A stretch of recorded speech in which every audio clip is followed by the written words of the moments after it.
Assalamualaikum warahmatullahi wabarakatuh. Selamat pagi semuanya dan selamat bergabung Bapak Ibu sekalian, para pengusaha UMKM dari Regional DKI Jakarta di acara pelatihan UMKM Digital Naik Kelas. Boleh kita berikan tepuk tangan secara digital untuk kita semua, Bapak Ibu sekalian, biar lebih semangat ya pagi ini. Baik, terima kasih banyak. Perkenalkan, saya Natali Indri yang akan memandu acara ini dari awal hingga akhir nanti. Mula-mula tentu saya ucapkan terima kasih kepada Bapak Ibu yang berpartisipasi pada acara pelatihan di pagi hari ini. Bagaimana kabarnya? Semoga selalu sehat dan juga produktif ya Bapak Ibu. Serta yang paling penting yang juga sedang menjalankan ibadah puasa, saya ucapkan selamat berpuasa. Dan karena masih di tengah suasana pandemi, kegiatan ini diselenggarakan secara virtual sebagai bentuk dukungan terhadap upaya pemerintah memutus penyebaran COVID-19 dengan melakukan physical distancing agar tetap fokus dan dalam penyampaian materinya tetap maksimal ya, meskipun diadakan secara virtual. Ya, Bapak Ibu, acara pelatihan UMKM Digital Naik Kelas hari ini merupakan hasil kerjasama antara Bank Indonesia dan juga Asosiasi E-Commerce Indonesia atau IDEA sebagai bentuk komitmen untuk terus mengedukasi dan juga membantu UMKM Indonesia beradaptasi di era digital. Sehingga Bapak Ibu peserta UMKM juga jangan lupa untuk follow akun Instagram dan juga YouTube-nya Bank Indonesia dan juga Bank Indonesia Jakarta. Di Instagram-nya di @bank_indonesia, kemudian di @bank_indonesia_Jakarta, kemudian YouTube-nya juga di Bank Indonesia BI Jakarta. Ini linknya sudah kami bagikan juga di kolom chat, jadi tinggal langsung di-follow saja, diklik dan di-follow ya. Baik, Bapak Ibu, kemarin kita sudah belajar tentang optimasi dan juga strategi digital marketing. Nah, hari ini kita akan belajar apa saja? Berikut adalah agendanya. Sesi pertama, kita akan belajar digital content development ya. Ini teknik foto dan juga video yang akan dibawakan oleh Bapak Ricardo de Melo. Kemudian materi berikutnya yaitu dengan tema aktivasi dan optimasi sosial media yang akan disampaikan oleh Bapak Arif Wicaksono selaku founder dari Insting Marketing. Dan selanjutnya saya akan memberikan informasi dulu terkait dengan tombol-tombol apa saja yang bisa digunakan selama webinar ini berlangsung.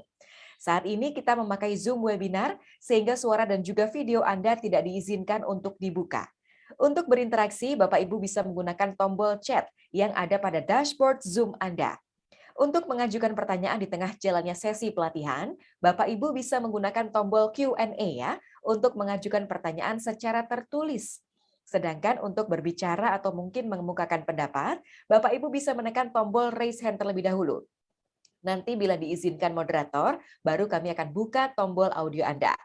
Bila ada peserta yang terputus koneksinya, Bapak Ibu dimohon untuk kembali memasuki forum virtual dengan menggunakan link yang sudah kami kirimkan by system ke alamat email Anda setelah Anda melakukan verifikasi awal ya. Dan terakhir, ada tombol reaction untuk memberikan semangat Anda dulu di pagi hari ini. Mana coba saya mau lihat dulu semangatnya di pagi ini ya Bapak Ibu sekalian, boleh tuliskan di chat juga atau klik di reaction dan pilih mood Anda di pagi hari ini. Waduh, udah semangat semua nih ya. Tadi juga ada yang sudah absen nih, selamat pagi saya untuk Bapak Ibu yang sudah hadir. Ibu Muhajijah di Kepulauan Seribu, selamat pagi untuk Pak Rocky. Kemudian juga ada dari Ibu Yeni ya, nama UMKM-nya Zadaya. Semangat katanya. Dari Bapak Didi Indrawan juga sudah hadir ya. Dari Ibu Ida juga sudah hadir. Selamat pagi Bapak Ibu sekalian. Terima kasih sudah hadir di sini ya. Dan untuk memulai rangkaian acara kita pada pagi hari ini, kita akan langsung saja ke materi pertama yang akan membahas tentang digital content development. Ini termasuk teknik video dan juga foto yang akan dibawakan oleh Bapak Ricardo de Melo. Kita akan sapa terlebih dahulu. Halo, selamat pagi Pak Ricardo de Melo. Selamat pagi Mbak Natali. Selamat pagi, sehat ya Pak? Sehat. Sehat, terima kasih sudah bergabung dengan kita juga pagi hari ini. Sudah siap Pak memberikan informasinya? Ya, Sudah sudah siap siap. ya? Ini Ya. sudah banyak yang menunggu dan selagi menunggu Pak Ricardo de Melo mempersiapkan materinya, kepada Bapak Ibu peserta pelatihan, bila terdapat pertanyaan yang ingin disampaikan, silakan menggunakan tombol Q&A ya untuk mengajukan pertanyaannya. Dan kita punya 5 reward loh bagi peserta yang memberikan pertanyaan menarik secara tertulis di Q&A box maupun yang live Q&A. Dan sesinya Pak Ricardo ini berdurasi 40 menit, nanti akan dilanjutkan tanya jawabnya selama 20 menit ya Pak Ricardo de Melo. Ya, Sudah baik. siap Pak? Kalau Siap. begitu langsung saja layar dan waktunya kami persilahkan. Kita ketemu lagi di sesi tanya jawab. Ya, selamat pagi Bapak Ibu semuanya. Perkenalkan, nama saya Ricardo de Melo. Pagi ini kita akan sama-sama belajar tentang pentingnya visual untuk dunia online, untuk jualan Bapak Ibu secara online ya. Izinkan saya untuk berbagi layar. Saya akan share screen materi saya.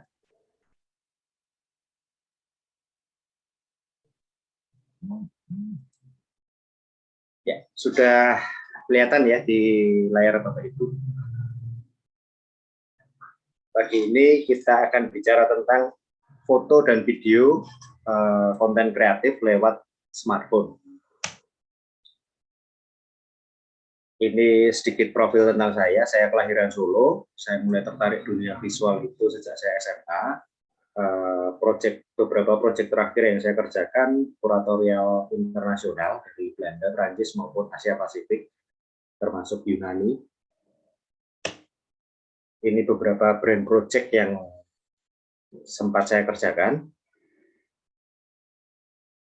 Kita langsung masuk ke materi pagi ini. Nah, ya, Bapak Ibu posisi sebagai konsumen, calon pembeli, dari dua gambar ini kira-kira pilih yang mana? Antara yang kiri atau yang kanan? Dari beberapa kesempatan saya sharing, mayoritas itu selalu tertarik untuk memilih yang kanan. Kenapa? Nanti kita akan cari tahu jawabannya. Sama seperti ini, jadi kalau kita misalkan di marketplace, ini kebetulan saya ambil salah satu contoh saja, marketplace-nya Tokopedia, ada beberapa produk yang sama, meskipun tokonya berbeda dan berbeda harga. Ini kalau dari sisi konsumen yang jelas, pertama pasti membingungkan, yang kedua konsumen diarahkan untuk memilih hanya berdasar faktor harga. Contoh yang ini ya, 65.000, ini dia 85.000, gambar yang sama. Kalau dari sisi kita sebagai produsen, ini menguntungkan atau merugikan? Kalau saya bilang sebetulnya ini merugikan, karena ini kan kemungkinan munculnya gambar sama ini kan dari reseller ataupun dropshipper kita ya. Nah, kita sebagai produsen, saran saya usahakan untuk selalu mendeliver, memberikan banyak konten-konten visual sehingga reseller ataupun dropshipper kita itu punya pilihan untuk ditampilkan ketika dia mau jualan.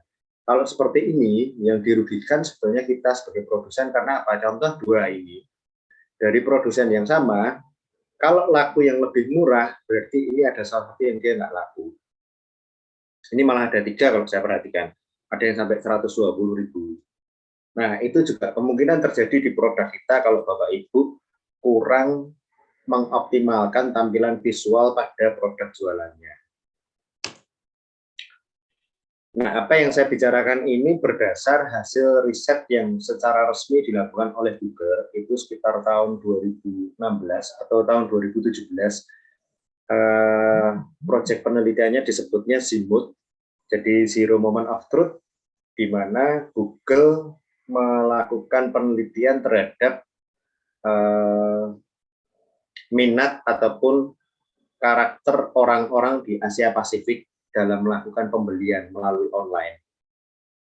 Isi materinya apa? Nanti Bapak Ibu kalau pengen lengkapnya bisa cari aja di Google, ketik aja Zero Moment of Truth Google. Itu nanti akan ada filenya PDF sekitar 70 atau 80 halaman bahasa Inggris. Ini saya akan berbagi. Nah ini source-nya Winning Zimut Asia Research Studies. Indonesia karena masuk di benua Asia, jadi menurut saya hasil risetnya Google ini sangat-sangat berkaitan dengan karakter orang Indonesia. Ini ada angka-angkanya, nanti Bapak Ibu bisa kalau download materinya dari Google langsung bisa lebih detail. Yang jelas ini 70 halaman ini full bahasa Inggris. Kira-kira saya simpulkan aja beberapa saya ambil. 60% calon konsumen kita itu sudah siap membeli. Biasanya mereka mencari penawaran terbaik ataupun harga yang lebih menarik untuk mereka. 56% diantaranya calon konsumen kita itu selalu mencari brand atau fitur-fitur produk yang ditawarkan. Lalu 50%-nya calon konsumen kita itu selalu melakukan istilahnya compare ya, membandingkan produk yang akan mereka beli. Ini biasanya dilakukan sama emak-emak ya, sama ibu-ibu. Biasanya kan dia selisih 1.000, 2.500 perak pun dia masih compare dulu. Lalu di berikutnya juga disampaikan oleh hasil risetnya Seaboard itu bahwa 60% calon konsumen kita itu lebih tertarik postingan-postingan di sosial media ataupun di marketplace itu yang menggunakan foto yang berkualitas. Jadi 60% ini menurut saya sih sangat besar angkanya. 60% itu akan tertarik dibanding Bapak Ibu membuat postingan itu tanpa foto. Jadi hanya tulisan-tulisan seperti itu. Lalu ini saya langsung ke sini. Bapak Ibu bisa membangun kredibilitas yang lebih dipercaya terhadap produk atau brandnya Bapak Ibu ketika Bapak Ibu menambahkan website. Jadi Bapak Ibu yang pagi ini masih mungkin belum punya website, saatnya sekarang mungkin mulai berpikir untuk memiliki sebuah website. Nah, ini kembali Google memunculkan angka-angka 68 konsumen report. Kalau orang Indonesia nggak cuma report ya, dia cari di YouTube juga review ataupun testimoni terhadap produk yang akan dia beli. Jadi Bapak Ibu juga saatnya mulai mempertimbangkan untuk membuat sebuah channel di YouTube. Jadi berisi review produk atau produk knowledge, pengenalan produknya. Lalu 64% diantaranya calon konsumen kita itu tertarik hanya pada produk-produk yang spesifik. Jadi misalkan batik ya ditulis batiknya batik cat atau batik printing atau batik tulis. Lalu proses pengerjaan misalkan dengan quilting atau jahit biasa itu ditulis. Karena apa? 64% calon konsumen kita itu tertarik pada produk-produk yang memang dia lebih spesifik. 55% calon konsumen kita itu masih mempertimbangkan brand produk yang sebelumnya tidak mereka pertimbangkan. Jadi untuk Bapak Ibu ini bergabung dengan saya, peluangnya masih sangat besar bagi brand Bapak Ibu yang misalkan, aduh Pak, hari ini produk saya itu brandnya belum dikenal.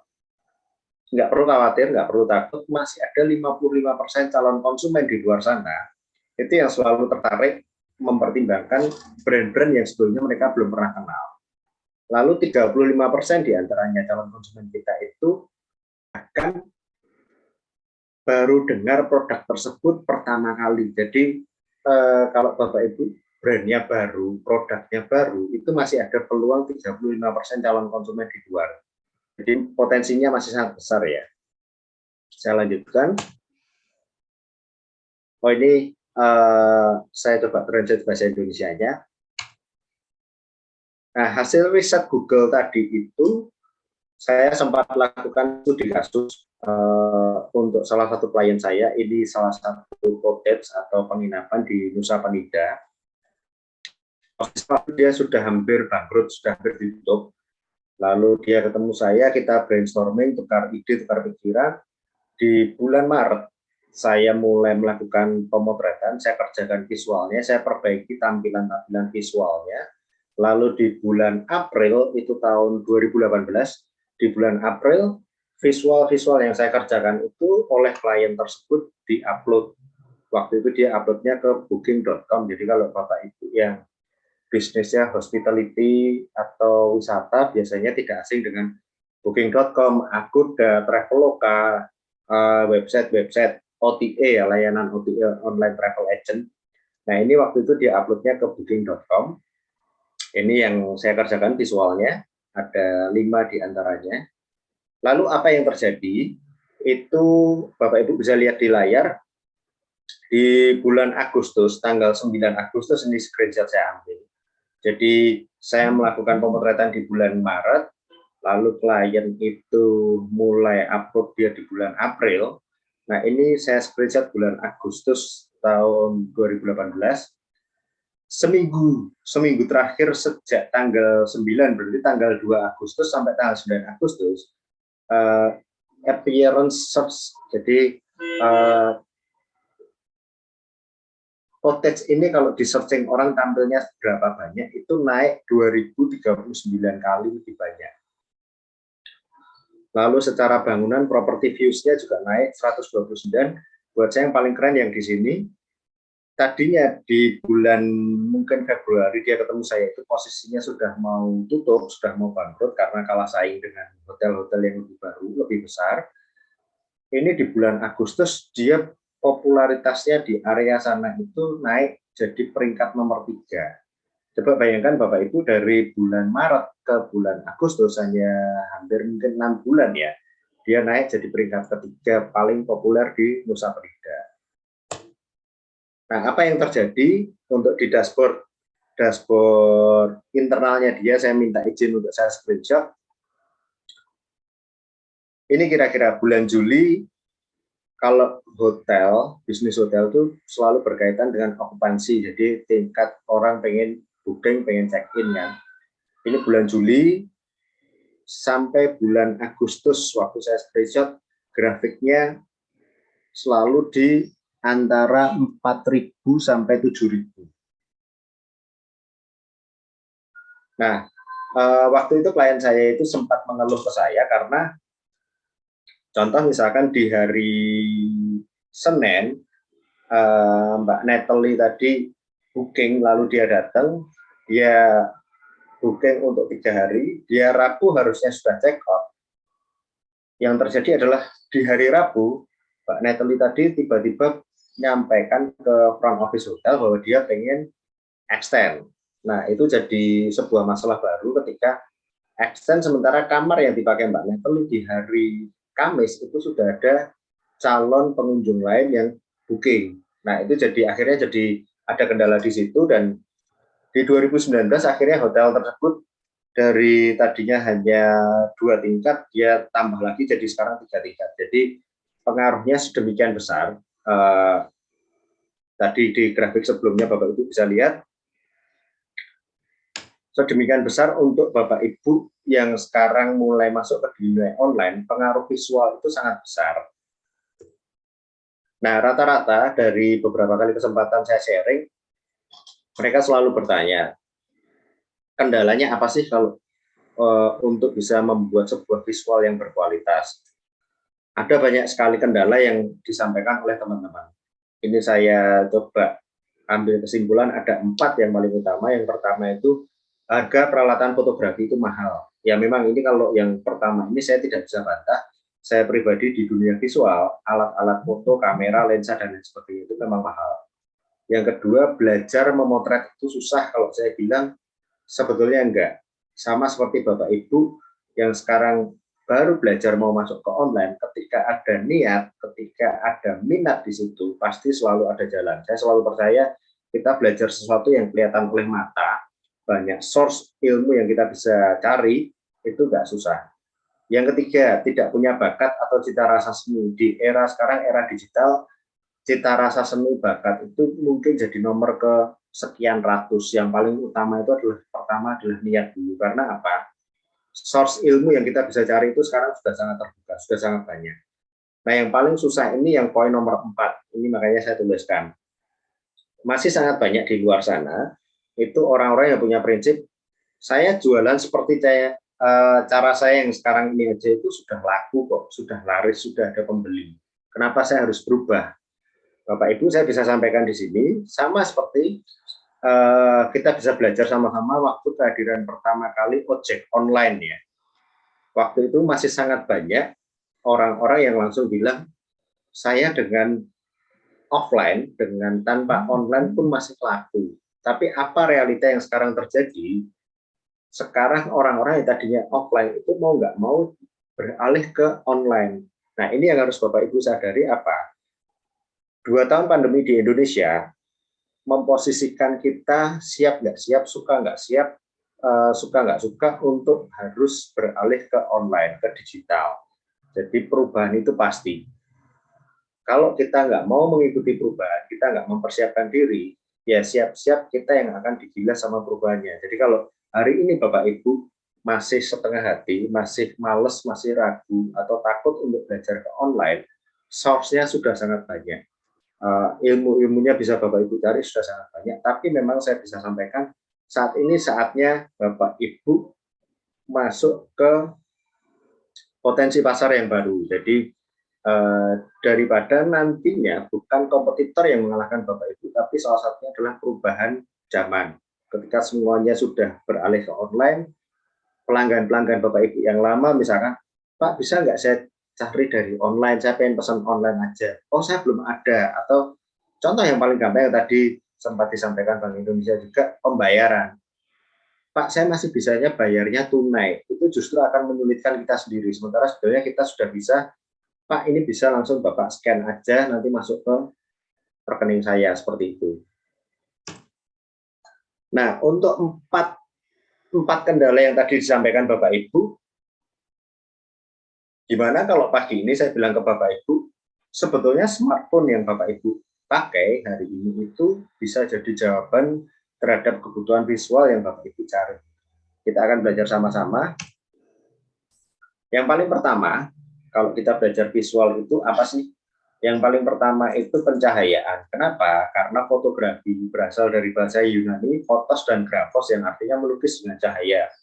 Jadi pastikan untuk bisa punya visual yang bagus, Bapak Ibu harus punya sumber cahaya yang mencukupi. Cahaya yang mencukupi apa? Saya sampai hari ini bisa katakan tidak ada yang lebih sempurna dibanding cahaya matahari. Jadi Bapak Ibu bisa lakukan pemotretan itu di rumah. Misalkan jam 8 sampai jam 7 sampai jam setengah 10 pagi, itu biasanya cahaya mataharinya sudah terang tapi belum terlalu kontras, belum terlalu terik. Nah, Bapak Ibu bisa perhatikan sekarang mungkin yang di rumah masing-masing, coba lihat cahaya matahari yang masuk melalui jendela rumah atau di teras.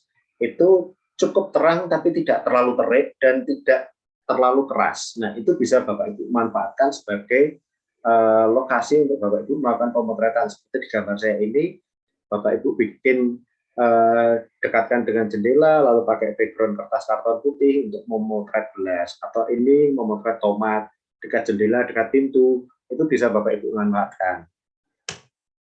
Nah yang kedua, loh Pak, saya kalau pagi sampai sore masih kerja di kantor, jadi belum bisa melakukan pemotretan.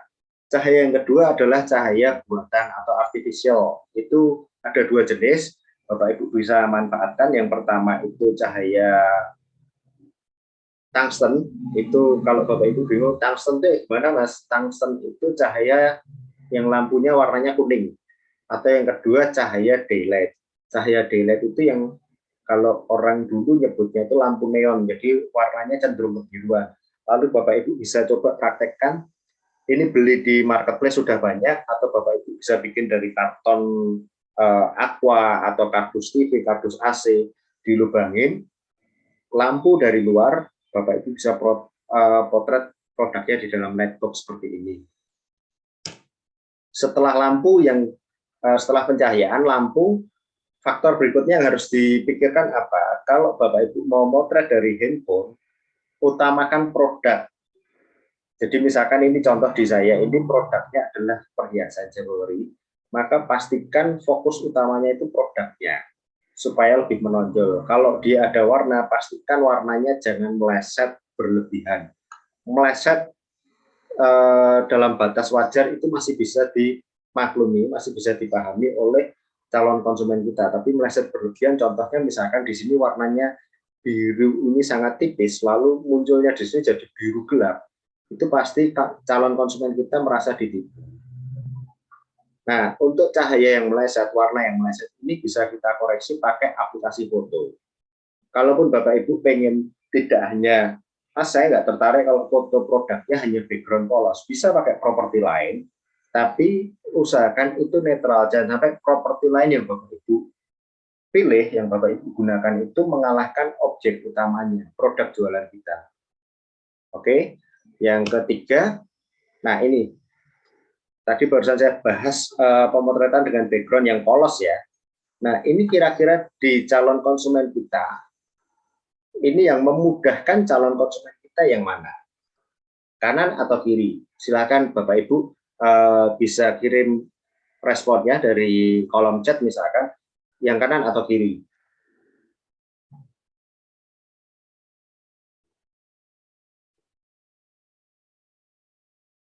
Oke, ini udah mulai banyak yang jawab. Oke, ya saya lanjutkan.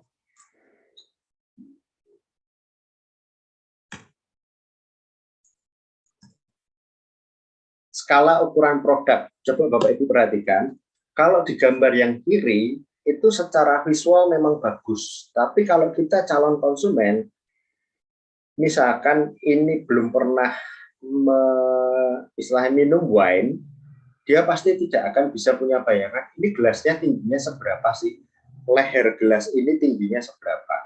Nah, ada kalanya itu yang tadi saya sebutkan di slide sebelumnya, jika harus memakai properti lain, pilihlah yang netral dan usahakan bisa mendukung produk kita. Ini kadang kita perlu menampilkan foto yang seperti ini. Dengan properti lain, kita misalnya jualan gelasnya. Supaya apa? Orang, calon konsumen kita jadi punya gambaran, oh, botol itu kan rata-rata tingginya standar ya, mau botol kecap yang hijau besar itu, atau botol sirup, atau botol apapun, itu rata-rata tingginya hampir sama. Dengan ada pembanding seperti ini, itu calon pembeli kita jadi punya bayangan. Coba Bapak Ibu perhatikan iklan-iklan handphone. Iklan handphone itu pasti selalu menyertakan tangan yang memegang handphone. Atau iklan jam. Iklan jam itu selalu seringkali muncul itu jamnya dipakai di tangan. Fungsinya apa? Bapak Ibu yang belum pernah melihat produk itu secara langsung, belum pernah langsung membeli produk tersebut, sudah punya bayangan. Oh, kira-kira kalau di tangan itu besarnya sekian. Jadi seringkali banyak teman-teman itu lupa hanya di foto polos seperti ini. Kelemahannya apa? Calon konsumen kita kadang kebingungan dengan skala dimensi produknya. Ini terutama mungkin ibu-ibu ya, ibu-ibu sering alami, sudah ditulis di deskripsi, tinggi 12 cm, lebar 10 cm, panjang berapa.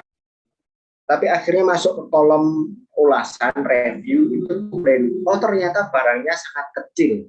Nah, ini karena kadang konsumen itu masih belum dikatakan senti. Itu fungsi kadang visual itu membantu memudahkan konsumen di sini salah satunya. Jadi skala pembanding. Nah, lalu yang berikutnya, Bapak Ibu harus berusaha menampilkan ini terutama untuk yang kuliner ya.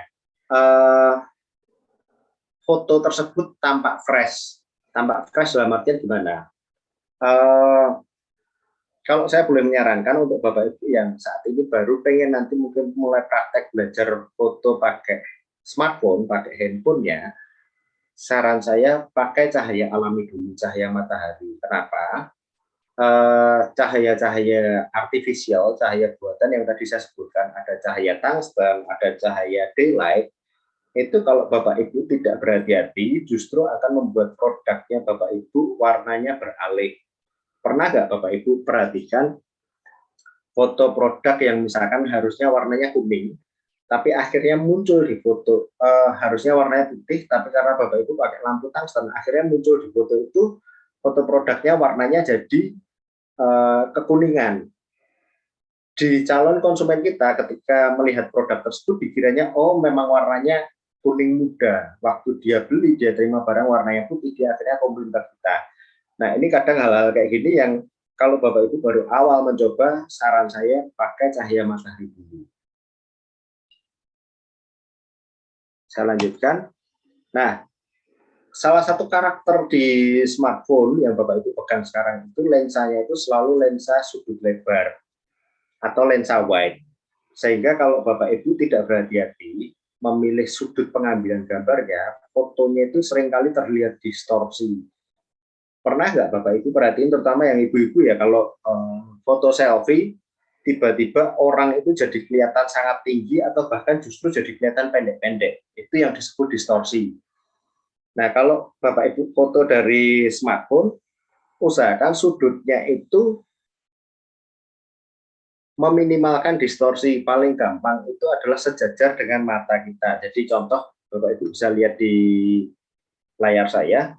Nah, sejajar mata kita ini cenderung biasanya mengurangi distorsi. Dibanding kalau Bapak Ibu terlalu atas atau terlalu bawah.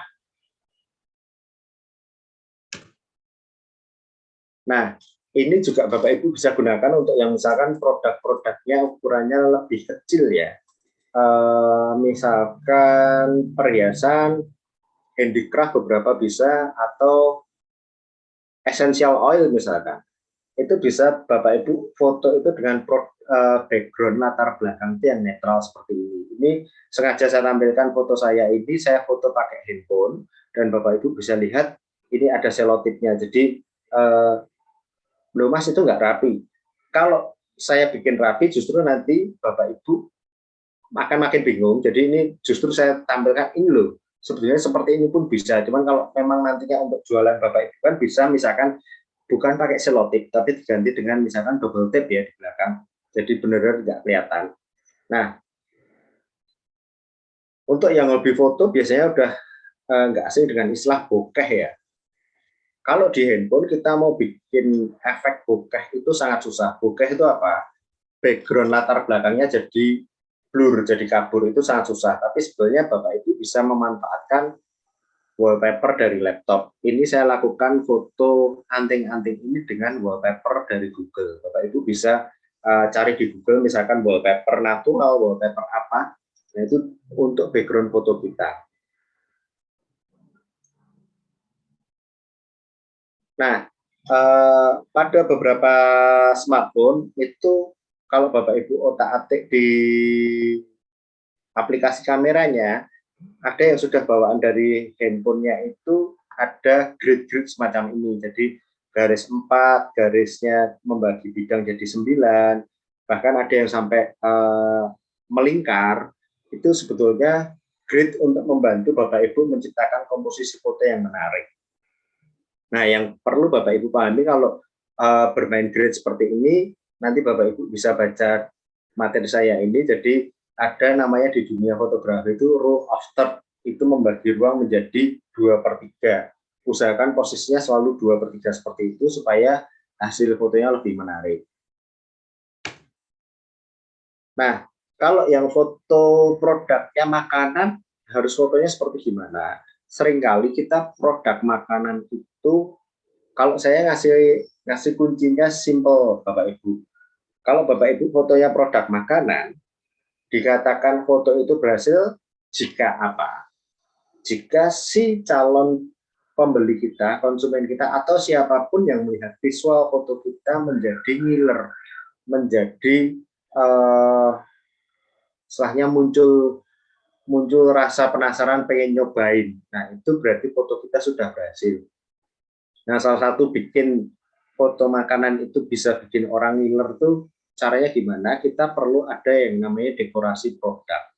Contoh di gambar saya ini, produk jualannya nasi goreng, tapi saya tidak tampilkan hanya nasi gorengnya saja. Di situ saya ada merica, ada garamnya, seakan-akan nasi goreng tersebut sedang disajikan di meja makan.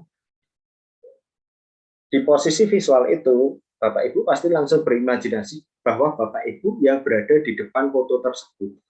Bapak Ibu yang berada di depan sajian tersebut. Nah, itu secara nggak langsung mengarahkan kita untuk berimajinasi seakan-akan hidangan tersebut dihidangkan untuk kita. Nah, itu menimbulkan, tadi saya bilang, orang jadi seakan-akan ngiler, pengen ngicipi. Nah, ini kalau Bapak Ibu bingung yang produknya makanan, kuliner, bisa Bapak Ibu coba lihat-lihat foto resep makanan, atau cari dari Instagram misalkan yang produknya pentol misalkan, cari saja. Mungkin kalau pentol bahasa Inggrisnya nggak ada, tapi misalkan kita cari meatball, bentuknya karena mirip bola kan, mirip bakso. Nah, itu kita bisa cari meatball misalkan, hashtag meatball, kita lihat visualnya seperti apa. Oh, ternyata bisa diatur dekorasi makanannya seperti ini. Nah, itu baru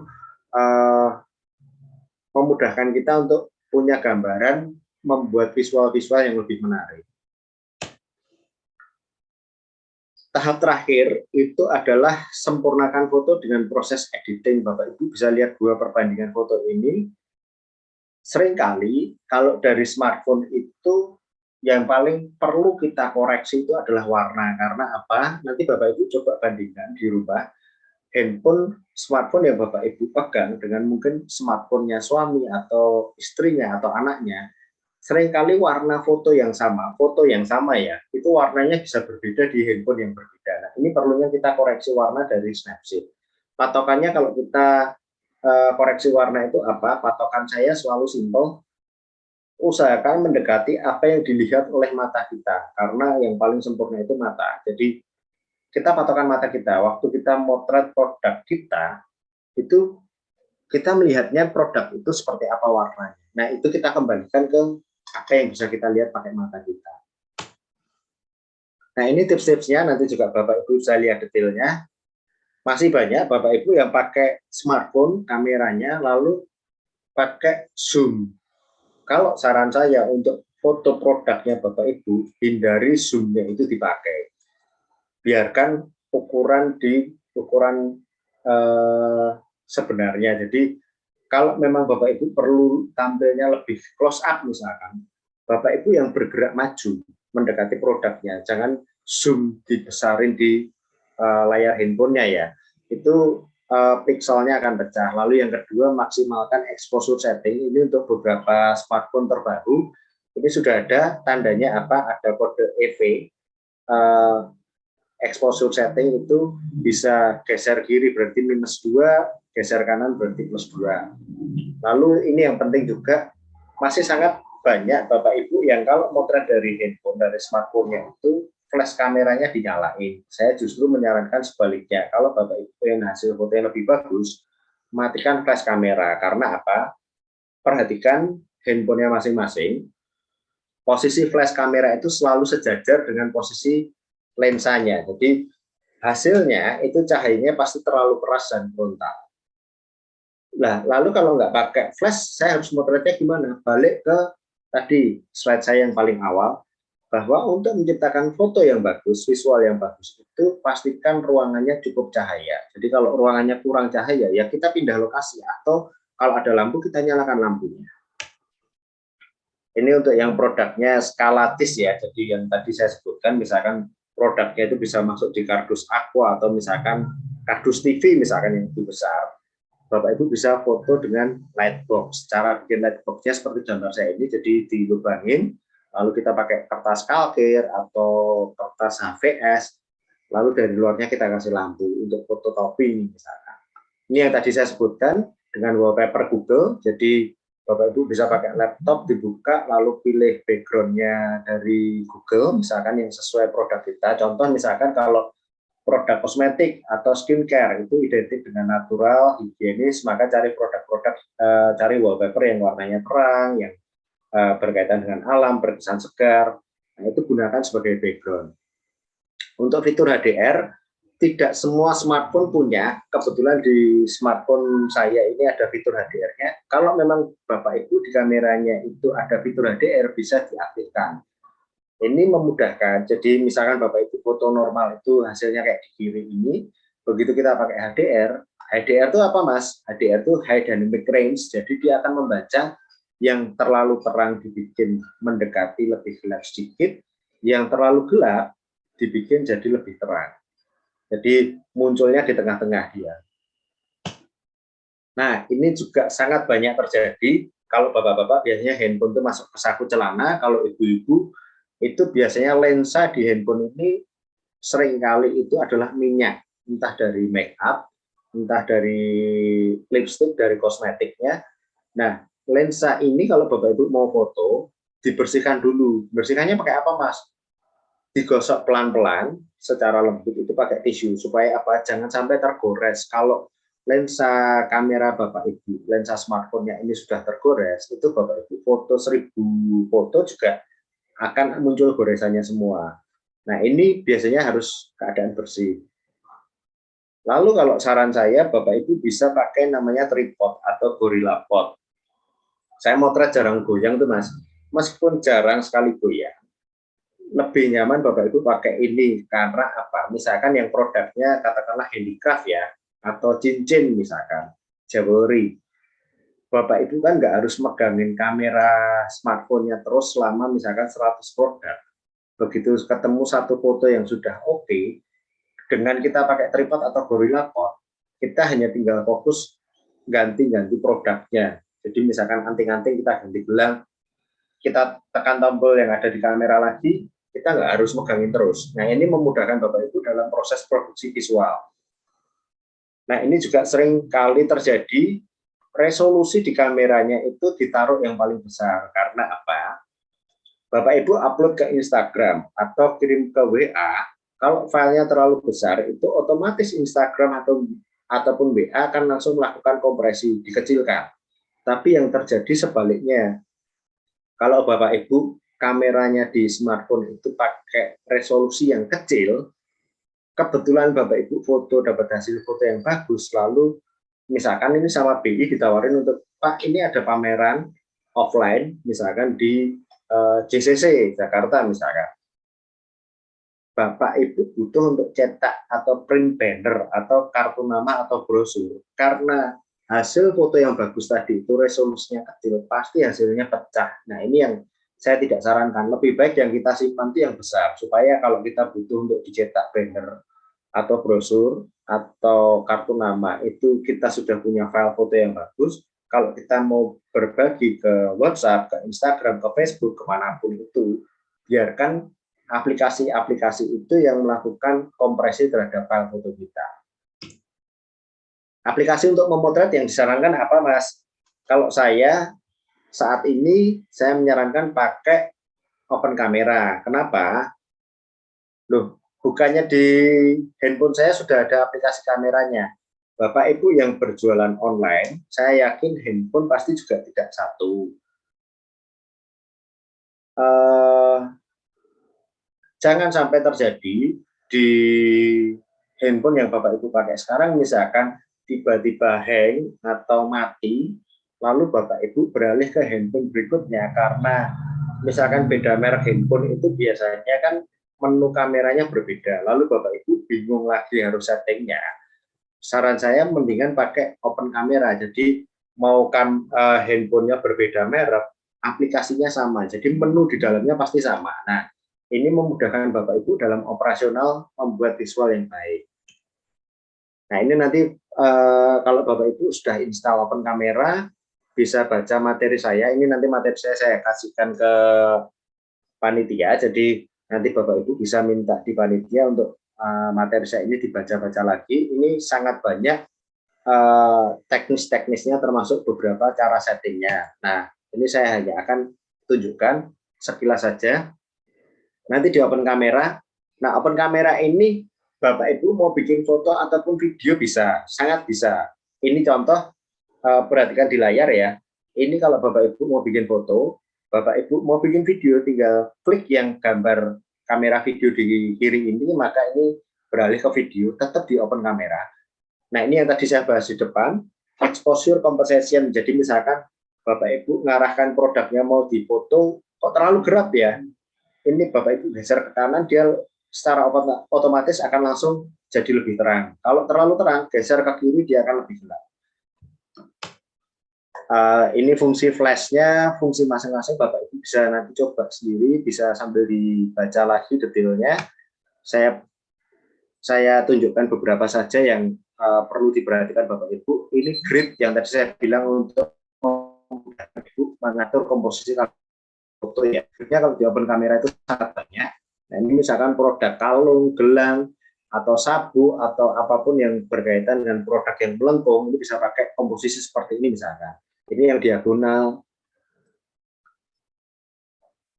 Nah, ini saya langsung tunjukkan. Nah, ini nanti perlu Bapak Ibu perhatikan, itu adalah menu di slide saya yang ini. Jadi ini ada face detection, fungsinya apa? Misalkan produk anting-anting difoto dengan wajah model, face detection ini jadi penting, jadi supaya di area wajah si model itu selalu fokus. Yang kedua, ini timer. Kalau saya selalu aktifkan antara 2 sampai 5 detik. Itu fungsinya kalau Bapak Ibu pakai tripod, mengurangi resiko goyang.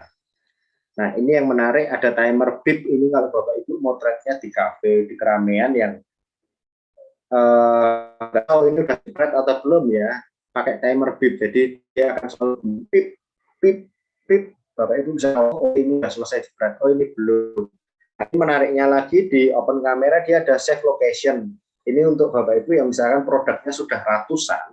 Kadang kalau kita foto lalu masuk ke galerinya bercampur dengan yang lain, pasti kita bingung. Bapak Ibu bisa bikin folder sendiri.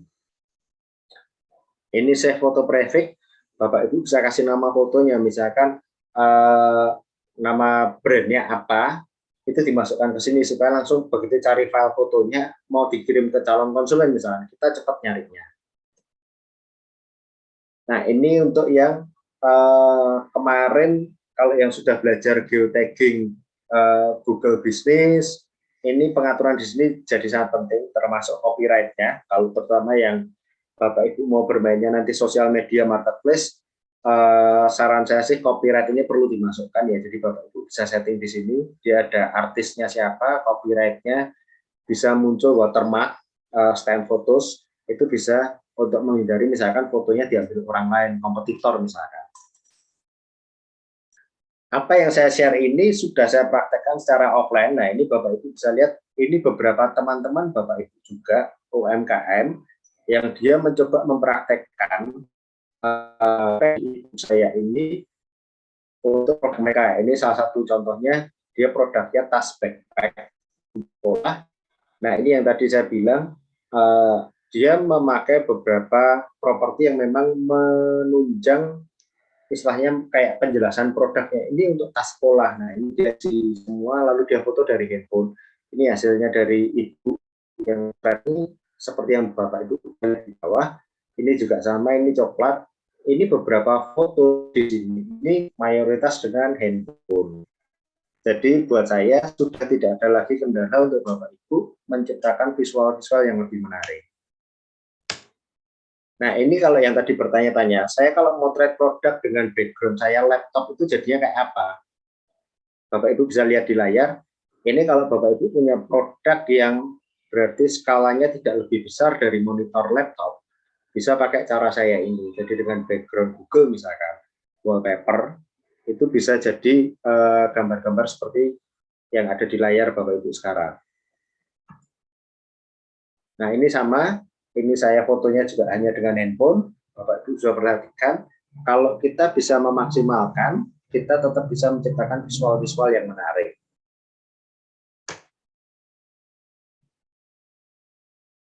Perhatikan kalau untuk jewelry itu selain warna batu gemstone-nya, perhatikan juga untuk detail.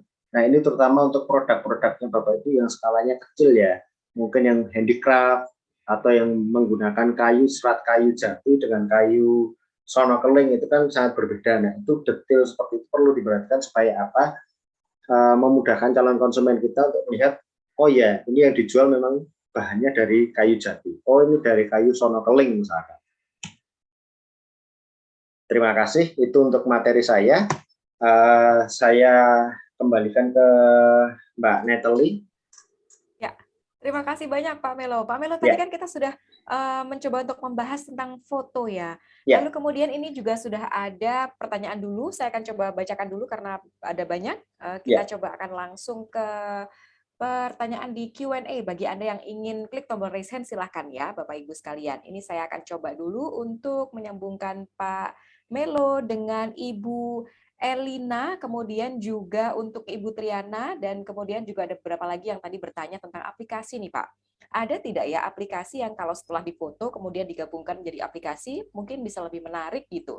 Atau mungkin ada aplikasi yang sering dipakai sama Pak Melo? Silakan Pak. Aplikasi untuk menggabungkan foto. Iya, foto dan juga mungkin foto dan pengeditan sepertinya ya. Kalau untuk foto saya biasa pakai open kamera. Lalu kalau untuk editing saya biasa pakai Snapseed, itu dari Google. Baik.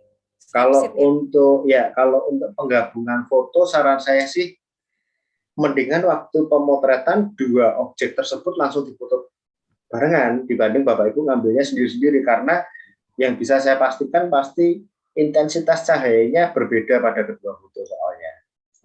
Baik, baik. Ini juga sudah menjawab pertanyaan dari Pak Malizar Ahmad ya, dari Small Kitchen.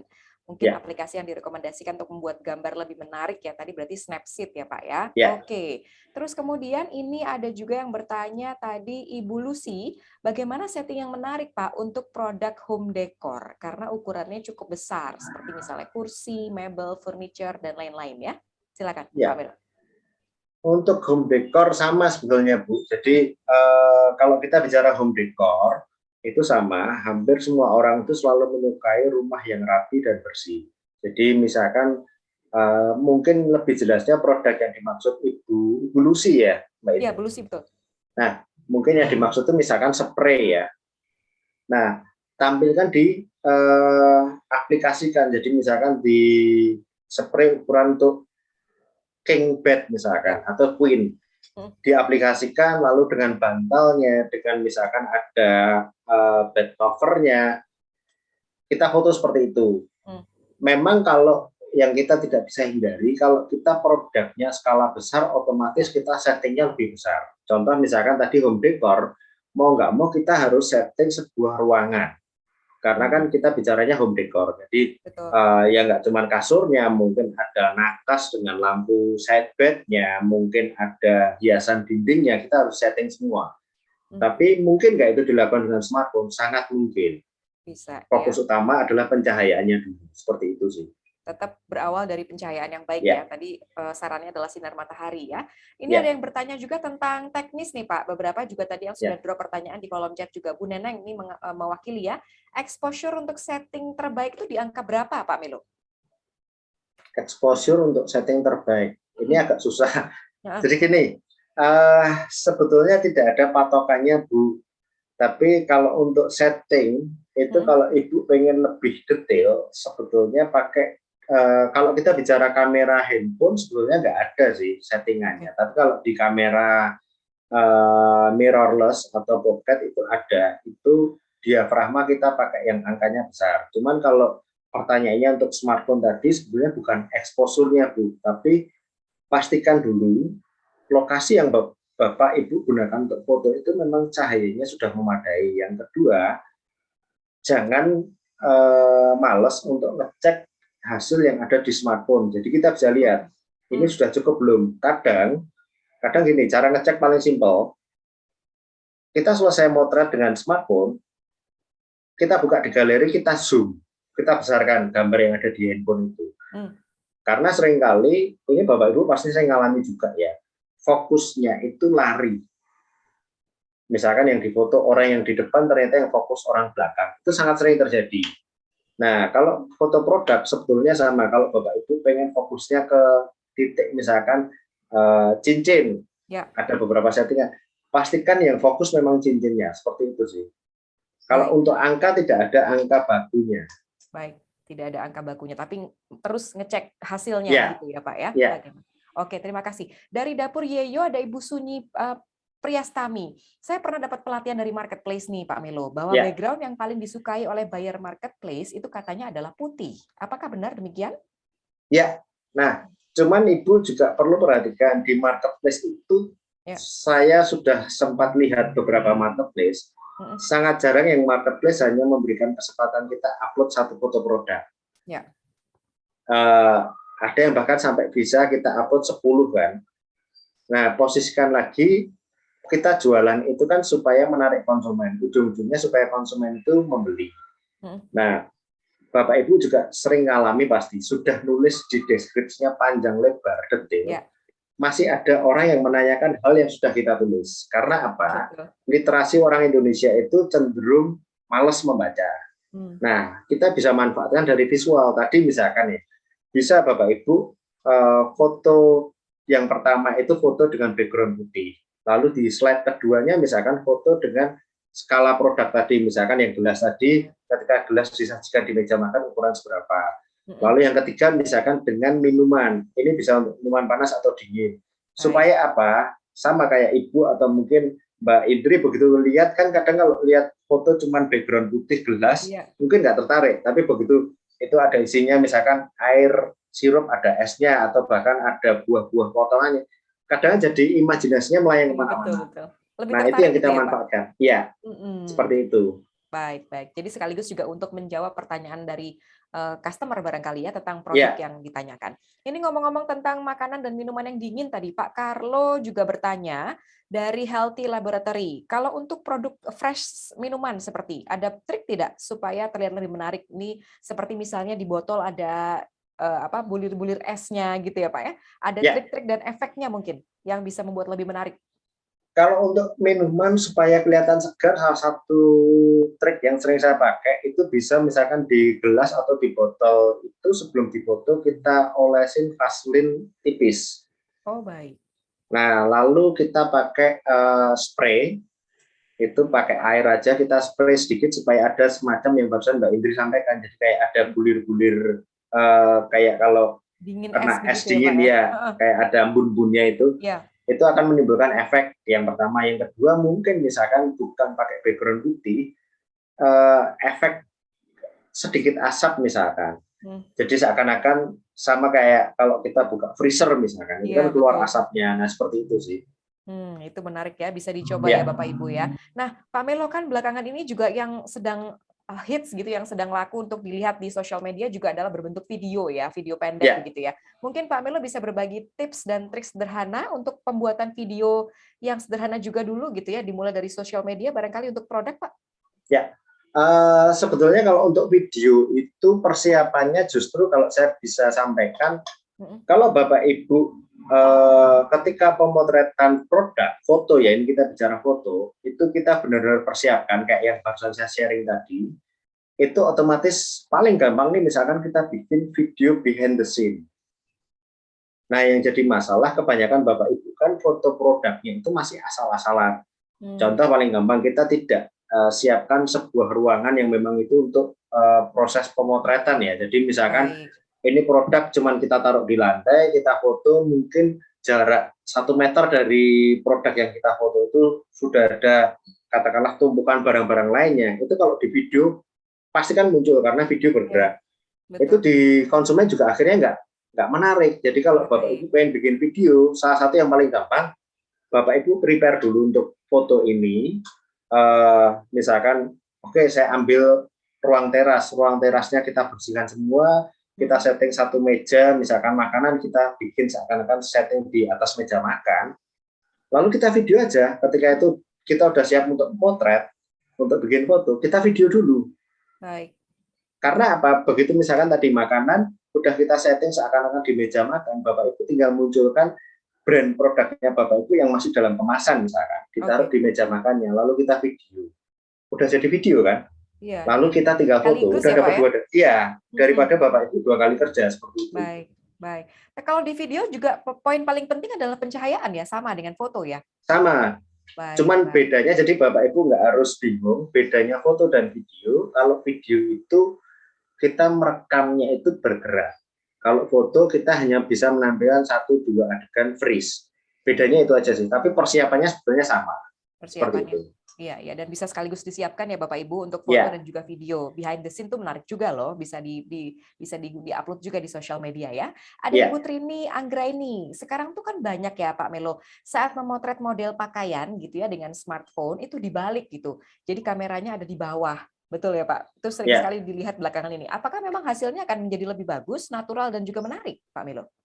Sebetulnya kalau dari sisi hasil itu sama saja. Cuman kalau saya bilang balik lagi kayak materi saya tadi, kadang mungkin cara penyajian yang itu lebih, kalau saya bilang orang berusaha mencari sisi kreatif. Jadi kayak tadi Bapak Ibu bisa lihat saya pakai wallpaper laptop, muncullah background foto yang sangat variatif misalkan.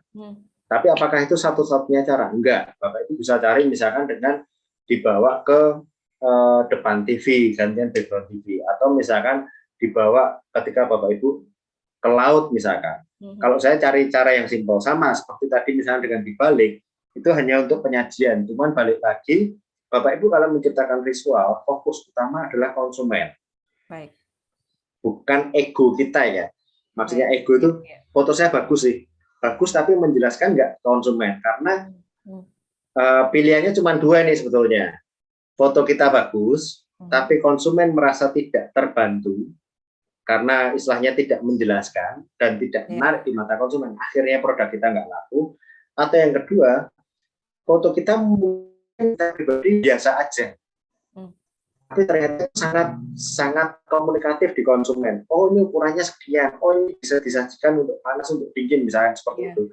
Akhirnya produk kita laku. Pilih yang mana? Kalau saya kembalikan Bapak Ibu, kalau mau jualan, pilih yang bisa jadi media untuk informatif ke calon konsumen, seperti itu sih. Jadi tidak hanya foto dan video ya, tapi juga turut Ya, menjelaskan tentang produknya. Itu juga jangan lupa ya Bapak Ibu ya.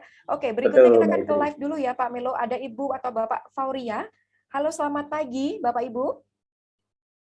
Selamat pagi, Bapak atau Ibu Fauria sudah tersambung dengan Pak Melo, boleh langsung silakan bertanya. Atau kalau tidak, kita akan coba untuk pertanyaan dari Ibu Neliwati ya. Ini teknis nih Pak Melo, bagaimana cara menyatukan postingan video dan foto? Itu kan juga menarik juga ya untuk di-upload di sosial media nih. Belakangan ini juga banyak sekali produk, kemudian ada videonya, ada fotonya.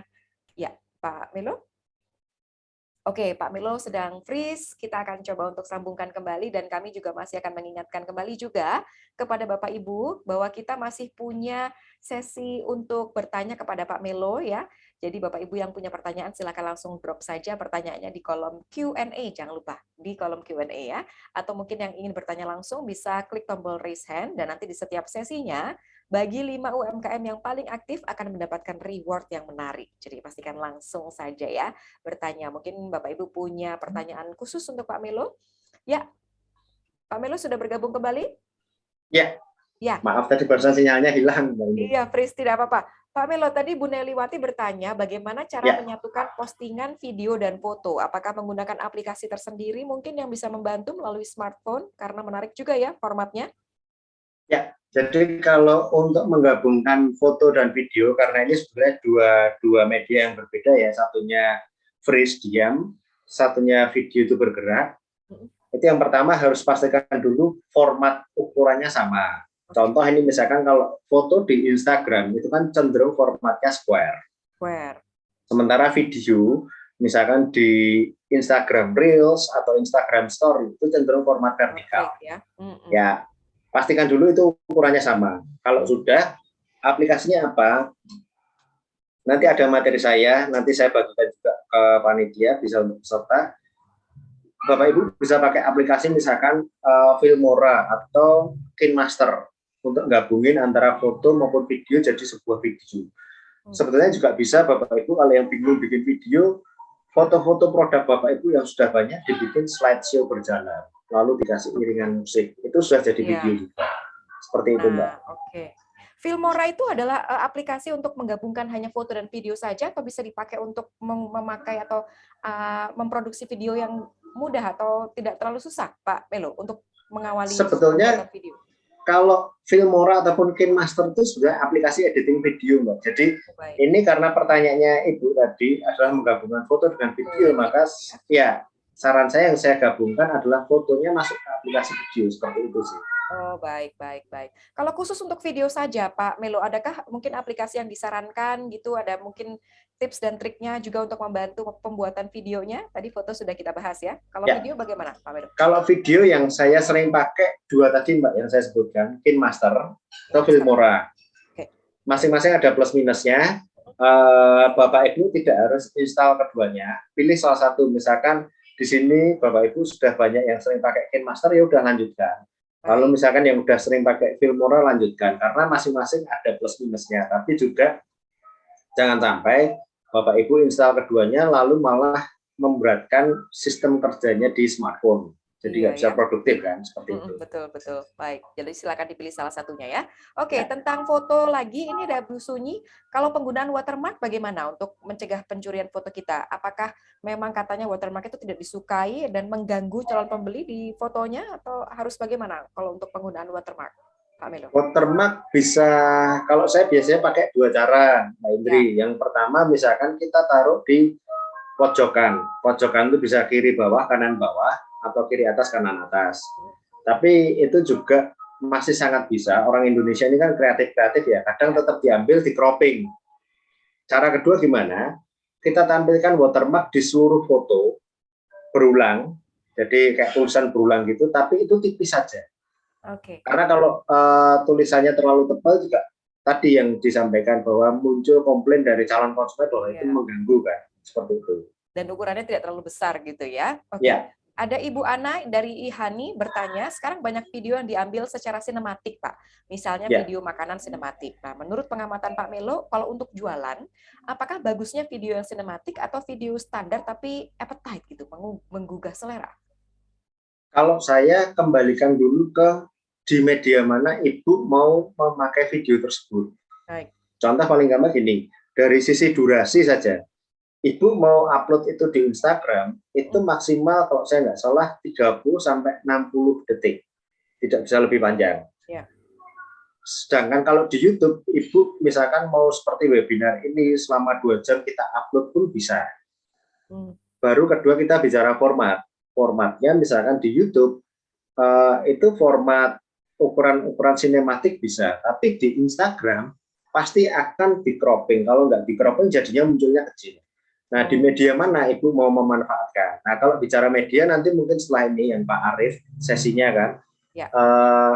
Yang jelas Ibu awal sebetulnya sebelum bicara sinematik atau apa harus tahu dulu demografi calon pembeli kita ini di mana ini. Contoh misalkan ya kayak saya di Solo, orang Solo jarang sekali yang pakai Twitter. Lalu saya menyiapkan media untuk promo di Twitter, buat saya percuma. Sama mungkin Ibu di area Jakarta, pembelinya selama ini demografinya, tadi bahkan di awal sebelum Zoom ini mulai kan, BI saja dengan QRIS-nya sudah bisa dapat demografi kan ya Mbak Indri. Usia yang memakai rentang berapa, 20 sampai 40 kalau saya tadi nggak salah dengar, mayoritas yang ikut onboarding ini adalah pria. Nah, demografi seperti itu yang harusnya Bapak juga punya. Sebetulnya konsumen saya kebanyakan usia berapa sih? Ini penting banget karena apa? Contoh paling gampang gini, kalau usia milenial, Ibu mau bikin video susah-susah sinematik, dia hanya butuhnya parodi goyang di TikTok. Betul nggak? Nah, kenapa kita mempersiapkan produksi sebuah katakanlah video yang susah, mungkin bahkan berbiaya tinggi ketika loh sebetulnya pembeli saya ini adanya di TikTok. Atau kebalikannya, Ibu bikin konten-konten yang lucu-lucuan, tapi penikmatnya usia 50 ke atas, mungkin akhirnya dikiranya bisnis kita mainan. Oke. Ini bisnisnya nggak serius, nih kayaknya bercandaan. Nah, ini yang harus dipastikan dulu di awal sih. Kalau secara visual kita lihat, sinematik itu kan sebetulnya dia mengadaptasi dari film-film Hollywood layar lebar. Jadi pasti secara visual lebih menarik. Yeah. Tapi juga ada konsekuensi lain yang harus kita pertimbangkan. Media itu membantu kita jualan nggak? Yang kedua, biayanya biasanya untuk produksi sinematik pasti lebih mahal. Seperti itu sih. Baik, jadi ada pertimbangannya disesuaikan dengan segmentasi dan tujuannya. Betul, Mbak Indri. Masing-masing gitu ya Pak Melo ya. Oke. Satu pertanyaan terakhir boleh ya Pak dari Ibu Nina Dahnia dari UMKM Narisa Nusantara. Bagaimana ya Pak Melo menghilangkan bayangan? Nah, pada saat memfoto gitu ya. Produknya adalah craft nih Pak. Nah, ini sebetulnya simpel sih Bu. Faktor utama itu Ibu tentukan dulu cahaya. Saya bisa tebak ini kemungkinan Ibu Dahnia ini melakukan pemotretannya sudah mendekati jam 12 siang. Jadi jam 11 sampai jam 1. Itu kenapa tadi saya awal bilang cahaya terlalu terik, terlalu kontras, kurang bagus di foto. Coba Ibu perhatiin, kalau kita foto selfie aja, kita foto selfie jam 12 siang di bawah sinar matahari, bayangan kita ini, mata ini pasti bayangannya jatuh di bawah kita tepat, dan itu pasti secantik apapun orangnya pasti akan tampak jelek. Nah, cara pertama menghilangkan bayangan seperti itu apa? Berarti kita ngubah jam fotonya. Jam fotonya. Sama kayak Bapak Ibu hari ini, mungkin pagi-pagi biasanya lainnya belum Zoom, karena ini acaranya BI, akhirnya jam 8 semua sudah standby untuk Zoom. Nah, sama kalau nanti Bapak Ibu mau foto bikin produknya bagus, spare satu waktu yang memang oke, saya siapin pagi, karena apa? Cahaya foto tadi saya sampaikan yang paling bagus untuk menghasilkan visual itu antara jam 7 sampai setengah 10. 7 sampai setengah 10. Kalau jam 7 Ibu Dahnia sudah pengen start motret, biasanya kita butuh waktu, kita mulai prepare itu jam 6 pagi. Oh, baik. Jadi bukan berarti jam 7 ya, bukan prepare-nya ya Pak Melo. Ya. Baik, bukan berarti foto yang tanpa bayangan itu bagus ya Bu. Perhatikan yang ini saya masih share screen ya ini ya. Belum Pak, boleh. Oh, belum, coba. Boleh di share screen sekali lagi. Ya, saya share ulang lagi. Nah ini coba Ibu perhatiin di foto-foto saya ini masih ada bayangan loh Bu. Iya. Betul nggak? Iya betul. Nah, justru kalau saya bisa menyampaikan foto itu akan lebih alami, lebih hidup ketika ada bayangan. Cuman bayangan yang seperti apa, Ya. jangan sampai bayangan yang terlalu mengganggu. Nah, untuk bayangan yang nggak terlalu mengganggu, cahayanya tadi kalau kita pakai cahaya matahari, jam 7 sampai setengah 10. Atau Baik, sore itu biasanya jam 3 sampai jam 5. baik. Di luar jam itu, saran saya jangan produksi foto. Iya, iya, Daripada iya. hasilnya kita kecewa. Itu jam-jam terbaiknya bisa di-copy ya, Bapak Ibu sekalian, Ya, jam 7 sampai setengah 10 dan juga jam 3 sampai jam 5 sore ya, Pak Melo? ya. Nah, ini Iya, coba perhatiin benar-benar. juga sama kan, ini masih ada Iya muncul betul, ada bayangan. bayangannya sedikit ya. Tapi memang memperlihatkan bahwa barangnya tuh lebih nyata, lebih real gitu ya. Ya, Baik kalau betul. begitu. Iya, iya. Baik Pak Melo, karena waktunya terbatas, mohon maaf Ya, Bapak Ibu yang belum terjawab pertanyaannya, nanti kita akan bergabung kembali di sesi konsultasi ya bersama dengan Pak Ricardo de Melo. ya. Itu di grup Telegram pada hari Jumat besok tanggal 8 April 2022 jam 8.30 sampai 9.30. Jadi silakan join, kemudian juga scan QR code di layar atau bisa klik link yang ada di kolom chatnya. Baik Pak Melo, terima kasih banyak loh sudah berbagi Ya, pengalaman dan juga saya terima informasinya. kasih Mbak Terima Indri, kasih banyak. terima kasih Bapak Selamat Ibu. berpuasa dan juga sampai ketemu lagi lain waktu. Ya, Selamat pagi Pak Melo, selamat terima kasih pagi. banyak. Iya. Baik, nah selanjutnya kita akan masuk ke dalam materi yang kedua ya Bapak Ibu ya. Kita akan lanjutkan setelah difoto, setelah divideokan, bagaimana nih untuk aktivasi dan juga optimasi sosial medianya yang akan disampaikan oleh Bapak Arief Wicaksono selaku founder dari Insting Marketing. Kita sapa dulu, Pak Ariefnya sudah bergabung dengan kita. Selamat pagi Pak Arief, halo. Selamat pagi, Bu Natali. Selamat pagi, sehat ya Pak? Iya, Alhamdulillah sehat. alhamdulillah. Puasa-puasa tetap Nah, semangat nih. tetap semangat, betul. Kita lagi asik-asiknya nih, Pak. Jadi tadi udah difoto produknya, udah divideokan, begitu kan? Lalu kemudian bagaimana untuk aktivasinya? Nih, Bapak Pak Arief silakan sambil mempersiapkan materinya, sambil menunggu, sambil kita informasikan juga bahwa Bapak Ibu tetap bisa bertanya ya di kolom Q&A dan juga diklik tombol raise hand. Kita punya 5 reward bagi peserta yang memberikan pertanyaan menarik secara tertulis dan juga secara live. Jadi silakan saja langsung dinikmati sesinya bersama dengan Pak Arief Wicaksono. Silakan ya Pak, waktu dan layar kami persilakan. Baik, terima kasih. Saya izin share screen dulu.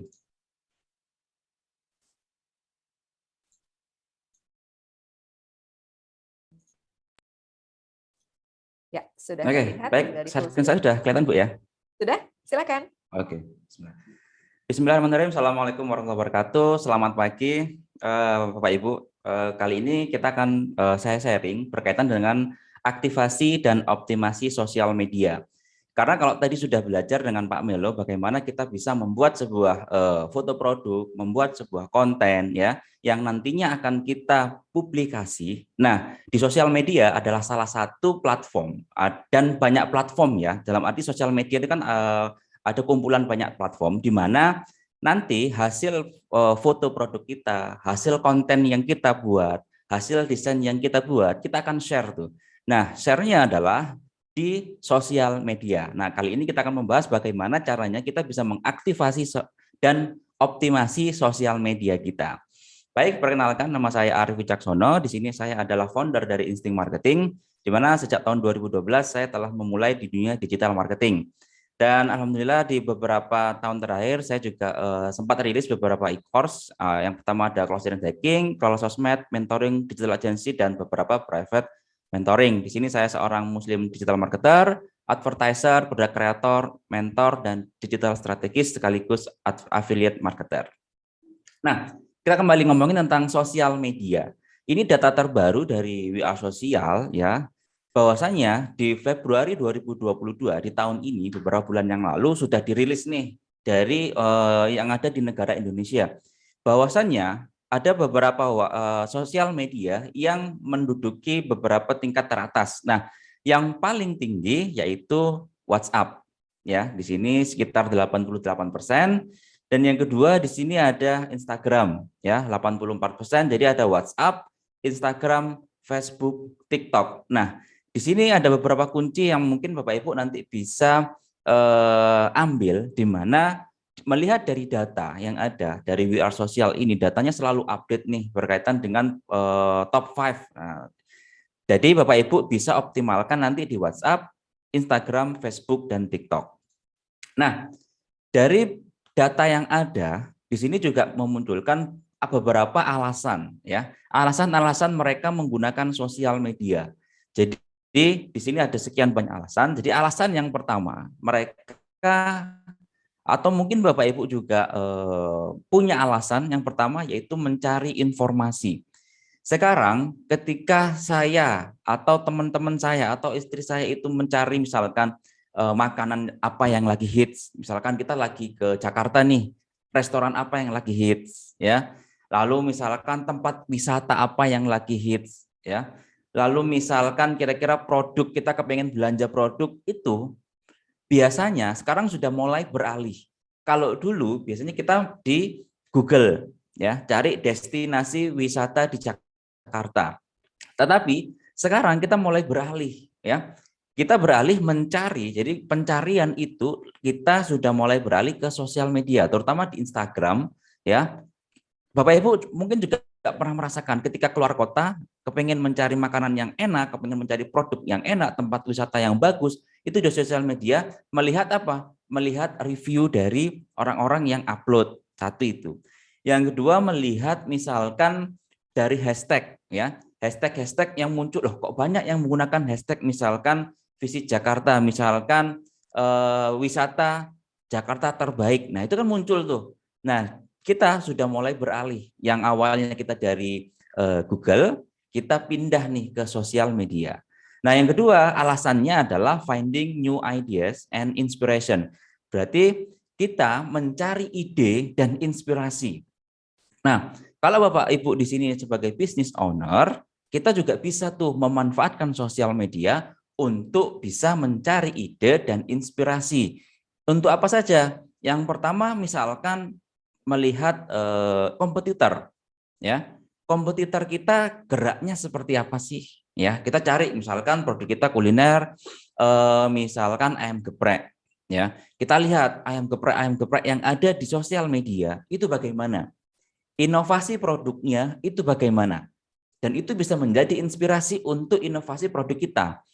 Jadi, Bapak Ibu bisa menggunakan sosial media untuk mencari data-data tersebut, untuk mencari ide-ide apa yang bisa kita kembangkan dari sisi produk. Terlepas dari produk, misalkan nih, berapa sih followers mereka? Setiap minggu mereka posting berapa konten, ya. Lalu konten apa saja yang bisa yang mereka buat, ya. Lalu mereka apakah organik, apakah paid traffic. Nah, itu kita bisa mencari di sosial media. Jadi biar kita punya pembanding. Biar kita kayak seperti punya spion. Supaya apa? Kita bisa ngelihat, oh ternyata kompetitor kita seperti ini. Apakah mereka jauh lebih baik atau mereka masih kita sama dengan mereka.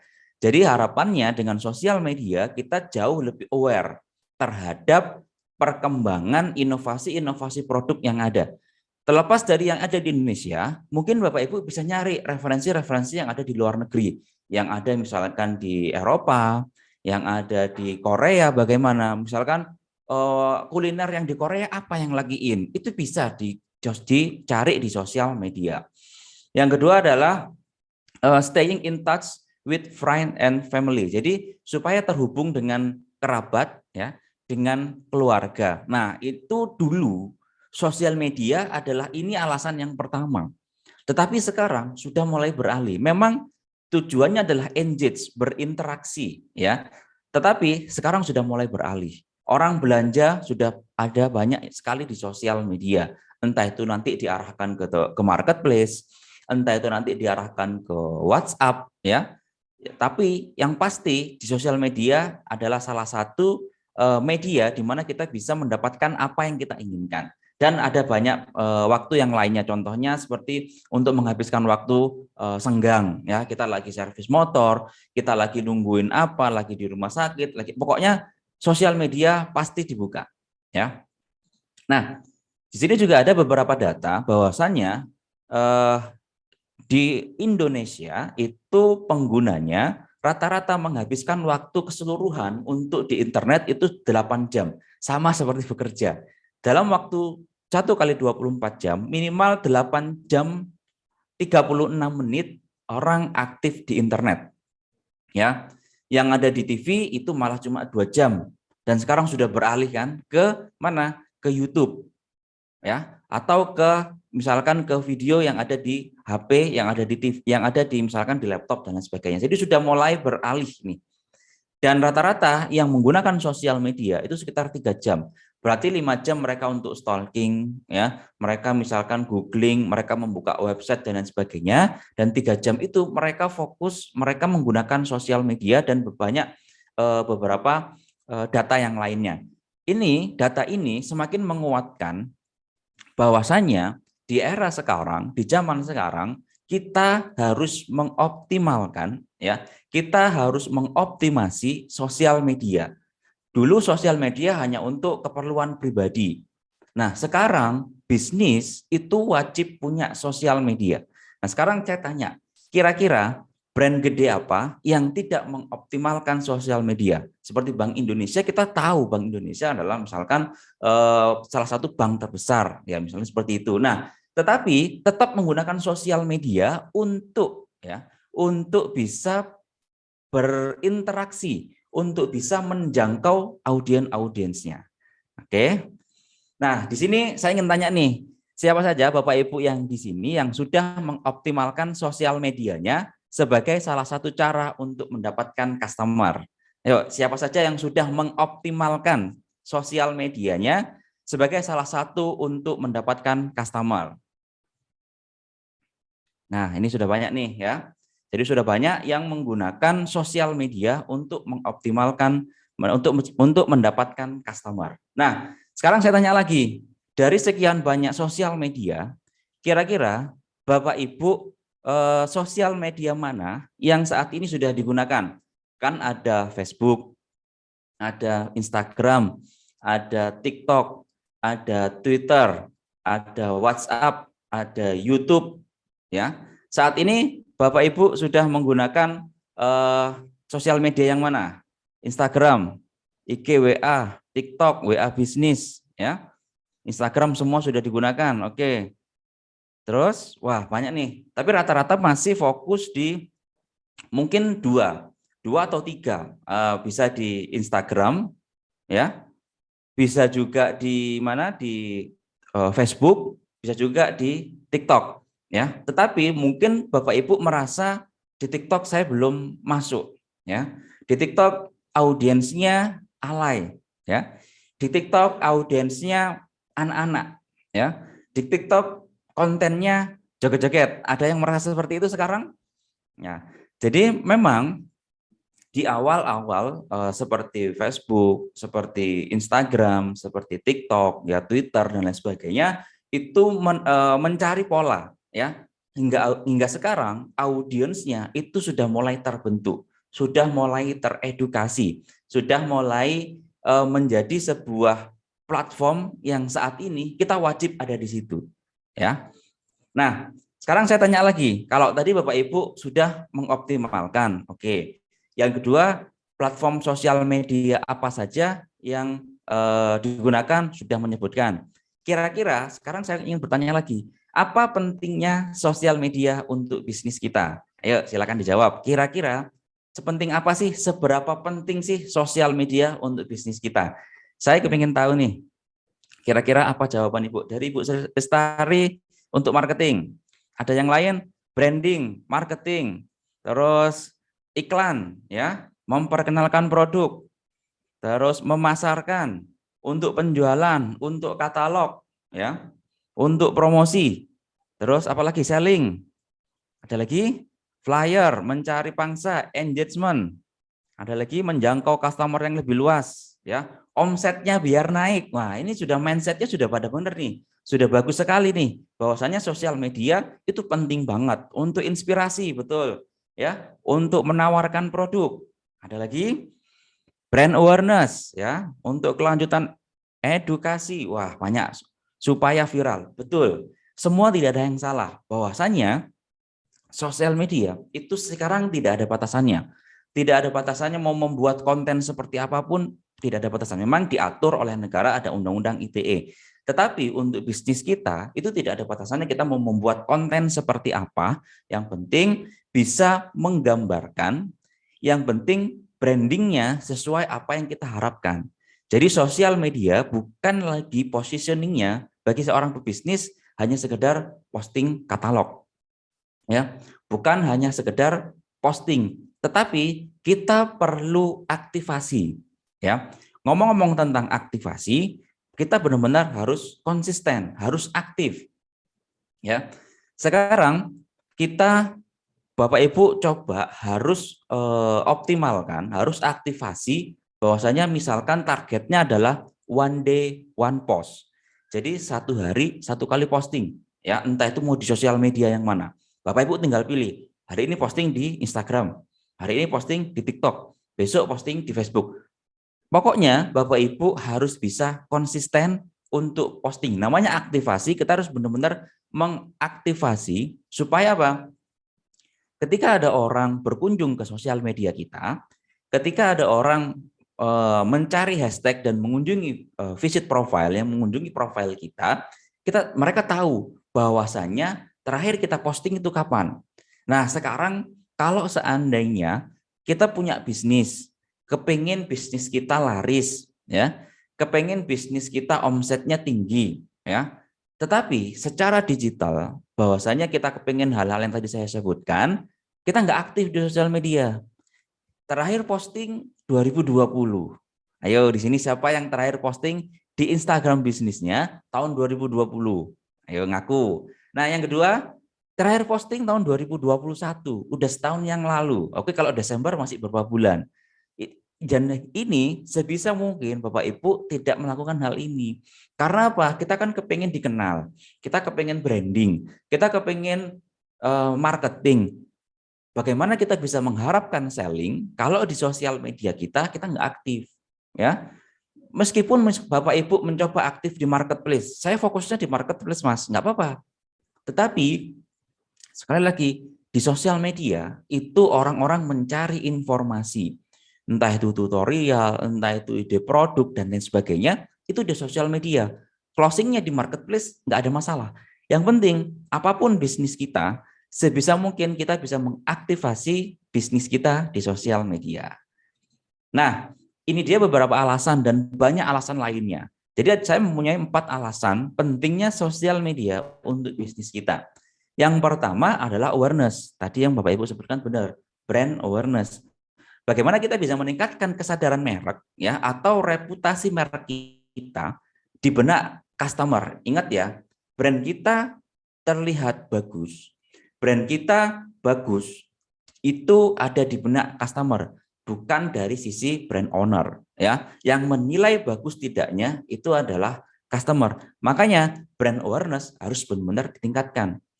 Merek kita apa sih? Ya, misalkan saya punya insting marketing, saya juga punya rumah kado. Nah, bagaimana cara meningkatkan brand awareness? Ya udah dengan sosial media yang dapat mempengaruhi keputusan untuk membeli produk. Di sosial media itu kan misalkan ada nanti unaware, ya. Terus misalkan bagaimana yang mereka belum aware menjadi aware, terus menjadi most aware. Lalu misalkan mereka menjadi leads, terus prospek dan lain sebagainya hingga nanti closing. Nah, diawali dengan brand awareness. Mereka tahu dulu dengan brand kita, mereka tahu dulu dengan produk kita. Yang kedua, tadi itu juga ada alasan yang menjangkau audiens yang lebih banyak. Betul, sebagai perluas jangkauan. Di mana sosial media itu tidak ada batasannya untuk bisa menjangkau audiens lebih luas. Ingat ya, lebih luas. Tidak hanya di Jakarta, tidak hanya di Jabodetabek, tidak hanya di DKI misalkan, tidak hanya di Pulau Jawa, tetapi bisa sampai Papua, bisa sampai Aceh, Kalimantan, Sulawesi, dan lain sebagainya, dan lebih cepat. Kalau kita ngomongin tentang misalkan pengen menjangkau lebih cepat, tapi misalkan kita mau SEO deh, SEO butuh waktu berapa lama? Ya, 6 bulan, 3 bulan. Tetapi dengan sosial media kita bisa lebih cepat. Dan hal ini yang dapat meningkatkan penjualan tentunya. Lalu yang kedua, ya, berinteraksi, engage, ya. Tempat berinteraksi dengan calon customer, ya. Sehingga terbangun kedekatan meski jauh, tetapi merasa dekat karena interaksi sudah mulai terbangun. Bagaimana kita bisa menyapa mereka, ya? Misalkan di WhatsApp, orang-orang atau customer yang udah pernah beli produk kita, mereka posting apa, kita sapa, ya. Kita tanyain, wah Masya Allah bagus, lagi di mana? Ya, di mana ini Bun? Di mana ini Pak? Nah itu enggak apa-apa. Namanya sosial media tempat kita berinteraksi. Mereka pernah membeli produk kita berinteraksi. Jadi jangan hadir ketika mau beli saja. Jangan chat ketika mau transaksi aja. Tetapi kalau mereka sudah ada hubungan kedekatan, mereka sudah percaya produk kita, disapa meskipun tidak ada konteks dalam tanda kutip transaksi. Itu ya. Terus yang keempat adalah mendapatkan prospek. Jadi goals dari sosial media adalah leads atau prospek. Di mana prospek ini yang nantinya bisa membuat atau yang akan menjadikan buyer dan customer kita yang awalnya mereka unaware menjadi most aware, menjadi prospek, lead hingga nanti closing ya, membeli produk kita. Yang tentunya goals akhir omsetnya yaitu meningkat. Di sini pasti Bapak Ibu tadi bilang omsetnya harus naik, bisa naik dengan sosial media. Beberapa brand yang sudah saya bangun, ya, beberapa brand, misalkan seperti yang Insting Marketing yang sekarang saya bangun, di mana percepatan bisnis kita untuk bisa mendapatkan customer, untuk bisa mendapatkan klien selama pandemi ini itu bisa naik sekian kali lipat, ya, dengan adanya sosial media.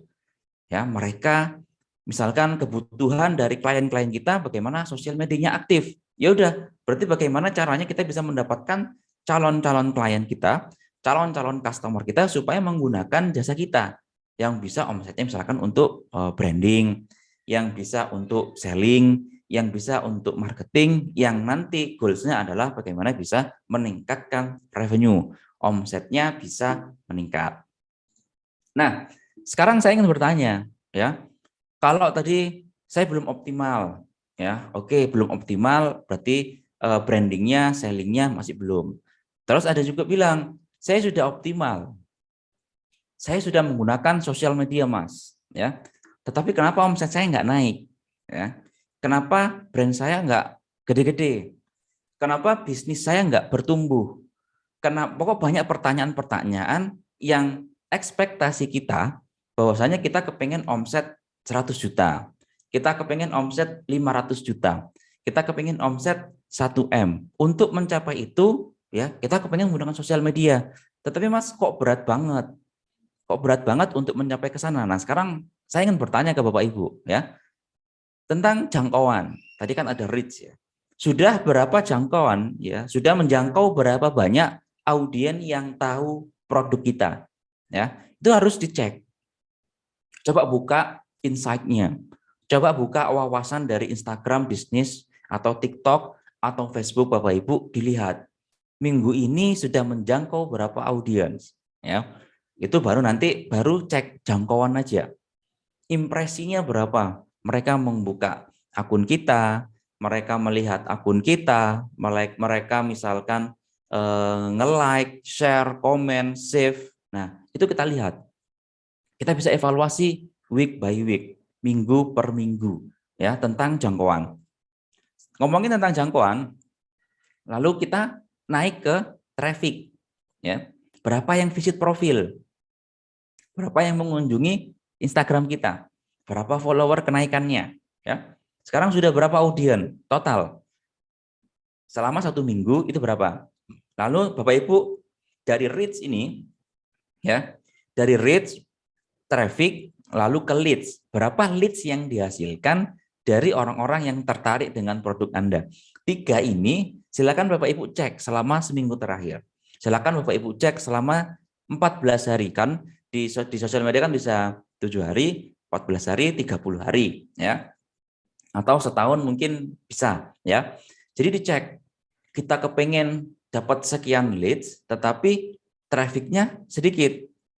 Kita kepengen mendapatkan sekian traffic, orang-orang yang mengunjungi visit profile kita, tapi jangkauannya sedikit, ya. Dan ini berarti kita perlu membuat sebuah evaluasi. Kira-kira apa yang kurang? Apakah kontennya, misalkan tadi sudah diajari oleh Pak Melo bagaimana bisa membuat foto produk yang menarik, yang itu bisa meningkatkan branding, yang bisa meningkatkan value dari produk itu sendiri. foto produk atau konten yang bagus tentunya di Instagram. Instagram, TikTok, Facebook itu suka konten-konten yang bagus. Suka foto-foto yang real. Suka konten-konten yang edukatif. Suka konten-konten yang informatif yang goals-nya adalah viral. Yang goals-nya adalah viral. Yang goals-nya adalah banyak di share orang. Banyak yang di like, di save, dan lain sebagainya. Nah, Bapak Ibu silakan buka Instagramnya, cek ya, sudah menjangkau berapa, sudah visit profile berapa, kenaikan followers berapa, leads-nya berapa. Nah, ini dicek ya. Lalu, nah ini beberapa rekomendasi platform sosial media yang saya sarankan ya.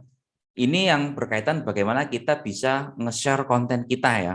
WhatsApp memang pasti kita pakai. Itu kalau WhatsApp itu lebih ke bagaimana kita bisa berkomunikasi, bisa berinteraksi secara live, secara chat, real chat ya. Tetapi 3 ini yang minimal Bapak Ibu bisa gunakan saat ini. Kalau tadi satu misalkan saya sudah menggunakan semua, tetapi misalkan tidak optimal. Nah, Bapak Ibu bisa evaluasi. Mas, gimana dengan YouTube? YouTube bagus. Tetapi Bapak Ibu perlu membuat konten video. Bagaimana kalau foto? Ya udah, pilihannya ada di Facebook dan Instagram. Kalau mau video bisa menggunakan Instagram Reels, bisa menggunakan TikTok. Karena kalau di YouTube itu Bapak Ibu juga perlu memperhatikan dari sisi kualitas videonya, terus konsep kontennya. Tetapi kalau di sosial media seperti Instagram dan TikTok, mau konten yang bagaimanapun itu akan sangat powerful ya, akan sangat mendapatkan interaksi, akan mendapatkan engagement dari audien-audien kita. Jadi Bapak Ibu bisa menggunakan Facebook. Nanti akan saya jelaskan kenapa harus pakai Facebook. Bukannya sudah nggak efektif ya, bukannya sudah nggak bagus ya audiensnya. Tidak, saya masih punya data, saya masih menggunakan Facebook sebagai media untuk kita beriklan. Ya, saya juga pakai Facebook personal, saya juga pakai Fanspeak, di mana keduanya ini saya gunakan untuk berpromosi. Bagaimana saya bisa menjangkau mereka lebih dekat, ya, lebih cepat, lebih luas dan lebih terukur. Lalu Instagram menurut saya ini adalah sebuah kewajiban sih, ya, sebuah kewajiban bahwasanya kita sebagai brand owner, kita sebagai pebisnis harus segera masuk ke Instagram. Kalau sudah masuk harus segera diaktifasi. Ini baru ngomongin tentang aktivasi ya. Nanti kita akan ngomongin tentang optimasinya bagaimana. Ya, di TikTok tadi sempat saya buka. Mungkin persepsi Bapak Ibu yang sekarang melihat TikTok itu bagaimana ya, itu adalah anak-anak alay yang joget-joget dan lain sebagainya. Sekarang sudah mulai bergeser. Banyak konten-konten yang edukatif, banyak konten-konten yang informatif, banyak konten-konten yang viral yang bisa kita jadikan inspirasi untuk membuat konten. Banyak konten-konten yang edukasi bagaimana cara foto produk, mungkin Pak Melo tadi juga sudah di TikTok sudah memberikan edukasi dan lain sebagainya. Nah, hal ini yang Bapak Ibu coba harus masuk ke TikTok. Minimal begini, kalau seandainya Bapak Ibu nggak mau masuk ke TikTok, minimal amankan username-nya dulu deh. Ya, karena bisa jadi misalkan kita sudah daftarkan merek ke Haki, kita sudah daftarkan merek kita, ya, tapi ternyata username sudah dipakai oleh orang lain. Nah, itu kita takutnya nanti sudah misalkan kita kepengen tuh pakai nama insting marketing, tetapi sudah ada yang bikin karena kita merasa terlambat untuk masuk, ya, kita terlambat untuk bisa mengamankan username itu. Sekarang coba deh kalau Bapak Ibu belum aktif di TikTok, belum punya akun TikTok, silakan buat dulu minimal mengamankan username-nya dan bisa ngelihat kompetitor di TikTok itu seperti apa. Sebagai referensi dulu aja ya, misalkan bingung buat kontennya nanti akan saya infokan. Nah, sekarang baru kita breakdown dari beberapa sosial media. Sekarang Bapak Ibu bisa membreakdown kira-kira target market kita itu kalau di Facebook siapa saja ya. Nah, sekarang saya ingin tanya nih, kira-kira ya pengguna Facebook itu sekarang target market yang tepat itu di usia berapa? Silakan Bapak Ibu chat ya. di kolom chat kira-kira pengguna Facebook ya sekarang yang benar-benar aktif itu di usia berapa yang cocok untuk dijadikan target market kita. Ayo, kira-kira usia berapa? Baby boomers, 30 tahun ke atas, 40 tahun ke atas, ya. 35, 40, 18, 25 ke atas, 40 ya. Ini sudah mulai mengerucut. Bapak Ibu sebenarnya sudah tahu, ya. 25, 30 tahun ke atas, oke, 50 tahun ke atas bahkan, ya. Nah, sekarang kalau Bapak Ibu produknya adalah misalkan kria, misalkan batik, misalkan tas-tas yang etnik, misalkan tas-tas yang lokal. Kalau menargetkan kalau target market kita di usia 30 tahun ke atas, masuklah ke Facebook. Ya, masuklah ke Facebook. Makanya saya bilang, Facebook bukan lagi nggak efektif, tapi bisa jadi market kita nggak di sana. Dan kalau market kita ada di sana, ya udah kita masuk ke sana aja. Kita nggak usah memaksakan misalkan kalau produk kria kita ternyata target marketnya 30-40 tahun ke atas, langsung buru-buru masuk ke TikTok. Jangan, Facebooknya dulu dioptimasi. Pencarian temannya bagaimana? Kalau di fanpage bagaimana? Targetingnya bagaimana? Nah, kalau di Instagram nih, sekarang saya tanya. Tadi kalau di Facebook kan 35-40 tahun ke atas. Kalau di Instagram, kira-kira usia berapa target market yang bisa Bapak Ibu sasar di Instagram? Yuk, silakan dijawab di kolom chat. Kira-kira usia berapa untuk di Instagram? 25 ke atas, 18-40, 20-an, ya. 17-35, 20 tahun ke atas, ya. IG 18, 18-40, ya. Oke, 17-35, 20 tahun ke atas, ya. Sudah mulai mengerucut, ya. Bahwasanya Bapak Ibu sudah tahu nih, usia dari target market kita ketika di Instagram 20 tahun ke atas, 25 tahun, ya. Di bawah 30 tahun, bawah 35 tahun masih bisa, masih oke. Ya udah, masuk ke sana, ya. Bagaimana kita membuat konten kuliner kita lebih bagus di Instagram? Foto produknya bagaimana, kontennya bagaimana, visualnya bagaimana. Nah, sekarang terakhir ini di TikTok ya. Pertanyaan terakhir. Kalau di TikTok, kira-kira usia berapa target market yang ada di sana? 15. 15 sampai 30, 7 tahun. Random ya. 18 semua usia. Betul. 20, 17. Ada lagi? Ya. Semua usia. Kalau saya beriklan di TikTok Ads, itu TikTok sudah memunculkan usianya mulai 13 tahun. Ya. Jadi jangan sampai ya ketika kita beriklan di TikTok, kita salah target market. Ketika kita membuat konten di TikTok, kita salah target market. Misalkan market kita adalah 30 tahun ke atas, ternyata penikmat konten kita atau iklan kita nanti itu muncul di umur 13 tahun, yang muncul istilahnya bocil, ya. Jadi bagaimana kita efektif? Bagaimana kita bisa meningkatkan penjualan? Ternyata penikmat konten kita usianya 13 tahun. Padahal produk kita adalah misalkan produk gamis yang misalkan 25 sampai 30 tahun. Dan ini perlu hati-hati untuk memilih jenis konten untuk menentukan mana sosial media yang harus kita masuki. Karena berbeda platform juga beda banget, ada banyak perbedaan dan karakteristik seperti target market. Ya. Ya, Pak Arif, sebelum dilanjutkan waktunya kita reminder lagi, tinggal 10 menit lagi ya Pak Arif. Oh, baik. Baik Bu Natali, terima kasih. Terus target marketnya berbeda, behaviornya berbeda, kontennya berbeda, dan interestnya berbeda. Jadi berbeda platform, banyak banget perbedaannya di sana. Nah, di sini juga ada beberapa insight. Jadi kelebihan dari sosial media itu Bapak Ibu bisa tahu nih usianya berapa. Nah, dengan melihat data ini kita bisa melihat ternyata konten kita salah target market. Ternyata konten kita nggak tepat. Lalu bisa dilihat di sini misalkan berapa jumlah viewersnya, lalu misalkan berapa di device yang mobile atau yang desktop, itu kita bisa lihat. Nah, di sini ada 4 kesalahan fatal berjualan di sosial media. Yang pertama, kita tidak punya target yang spesifik. Itu target dulu. Tadi juga Pak Melo sempat singgung bahwasanya siapa target market kita, ya. Pahami seperti demografi, behavior, dan interest. Yang kedua, fokus pada angka follower. Jadi follower tidak berbanding lurus dengan omset kita. Ingat ya. Jadi followernya sedikit, enggak pasti omset kita sedikit, enggak. Jadi follower tidak berbanding lurus. Yang ketiga, tidak punya value, punya ciri khas, atau Bapak Ibu harus punya value, punya ciri khas yang berbeda dengan kompetitor. Yang keempat adalah cara promosinya itu salah, ya. Dan kita perlu mendeliver produk offline menjadi online, di mana kita kan berjualan secara offline, tetapi kita kepengen dikenal. Ya udah, kita perlu membuat online dari produk kita yang awalnya offline. Target marketnya siapa? Yang terakhir adalah bagaimana kita bisa membuat sebuah konten.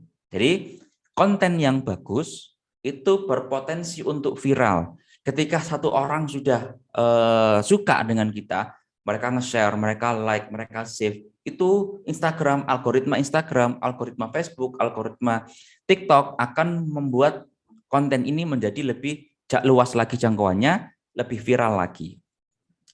Ini ada beberapa konten pilar yang Bapak Ibu bisa coba.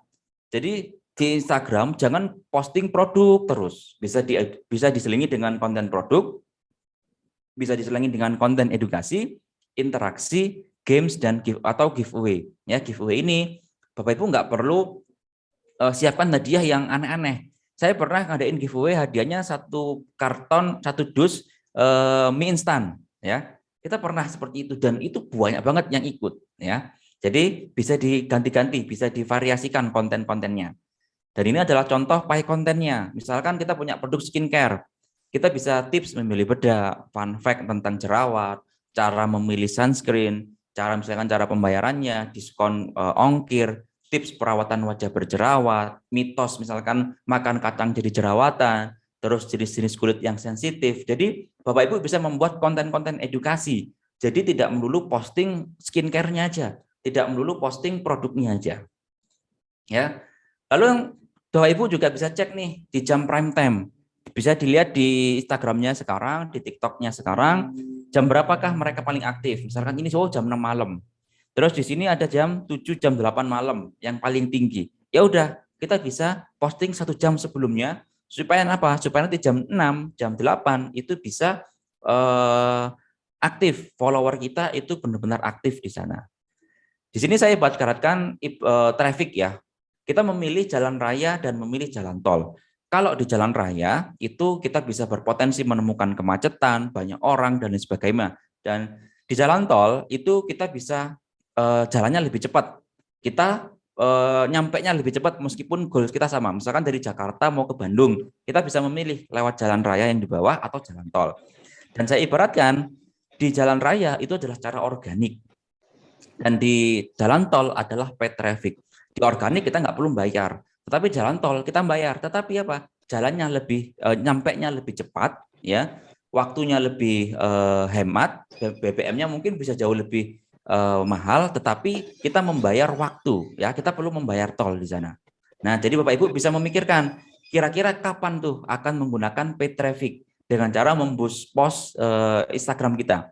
Jadi bisa gunakan boost post untuk bisa menjangkau audiens yang lebih banyak dan lebih tertarget. Lalu Bapak Ibu bisa mencoba untuk endorse, bisa bekerjasama dengan influencer untuk meningkatkan branding dan juga mendatangkan traffic dari followers yang mereka miliki. Terlepas dari itu, konten yang mereka miliki bisa kita iklankan. Nah, terakhir, ini adalah social media roadmap yang saya buat. Jadi, pertama, Bapak Ibu riset marketnya dulu. Ya, platformnya apa, sosial medianya apa. Lalu yang kedua, riset kontennya, cari inspirasi, cari di kompetitor gimana, konten yang FYP gimana, konten yang viral gimana, ya. Lalu buat kontennya. Tadi itu sudah diajari Pak Melo bagaimana foto produk, nanti video bagaimana, kalau mau membuat desain konten pilarnya seperti apa, pie kontennya seperti apa. Lalu daily post, targetkan one day one post di sosial media, di Instagram 1 hari, besoknya misalkan mau di TikTok boleh, kalau sehari di Instagram, sehari di TikTok boleh, kalau masing-masing punya konten jauh lebih bagus. Terus evaluasi, lihat insight-nya, apakah perlu menggunakan paid traffic, apakah cukup dengan organik. Nah, itu baru ngomongin tentang optimasi. Setelah ketemu nanti berapa prospeknya, berapa leads-nya, kita kembali lagi setelah evaluasi, oh kita riset lagi kontennya. Ternyata target market kita salah, ternyata konten kita kurang bagus, ternyata cara membuat kontennya kurang tepat. Nah, seperti itu. Jadi, Bapak Ibu bisa jalankan social media roadmap ini. Baik, Terima kasih Bapak Ibu yang sudah bergabung. Beberapa insight dari saya. Bapak Ibu bisa follow IG saya, barangkali ada pertanyaan nanti yang mungkin tidak terjawab di sesi kali ini, saya bisa membantu Bapak Ibu, atau besok ada di sesi mentoring di grup Telegram. Terima kasih Bu Natali, saya kembalikan Ya. waktunya. Terima kasih. Terima kasih banyak Pak Arif. Kita langsung ke pertanyaan ya. Ini tadi kan disebutkan juga tentang endorser nih. Ada Ibu Baik. Sakinah juga bertanya, lebih efektif mana ya Pak Arif antara endorse selebgram atau konsisten aja posting foto atau video untuk menambah followersnya, menambah rasa trust gitu ya, dan meningkatkan penjualan di produk kita. Silakan Pak. Oke.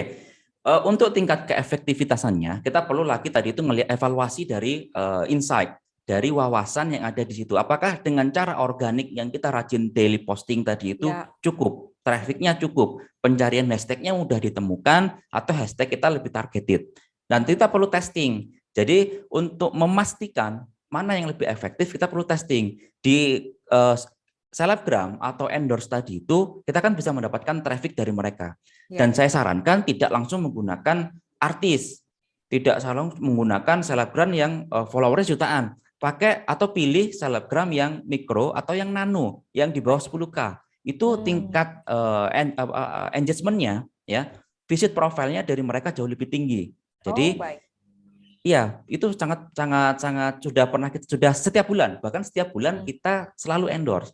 Selain mereka foto produknya pasti sudah bagus, mereka kameranya pasti misalkan sudah iPhone, ya, itu sangat bagus untuk menunjang bisnis kita, dan konten yang mereka buat itu bisa kita jadikan sebagai materi iklan. Ya. Jadi memang harus dicoba dulu ya Pak Arif ya, baru tahu Betul. yang mana yang akan lebih berhasil begitu, yang satu atau yang Betul. dua tadi opsinya. Oke, berikutnya ada Ibu Ingrid Galuh, apakah kalau menggunakan Facebook Ads dan Instagram Ads berbayar itu selalu efektif gitu Pak dalam mendapatkan customer? Dan apakah tidak cukup hanya dengan yang fitur standar saja? Oke, nah kalau seandainya kita sudah aktivasi, kita sudah rajin posting, udah daily post, sekarang waktunya untuk optimasi. Karena dengan menggunakan Facebook Ads, Instagram Ads, TikTok Ads, itu semuanya terukur. Kita misalkan spend budget 200.000, jangkauannya kita pasti menjangkau sekian.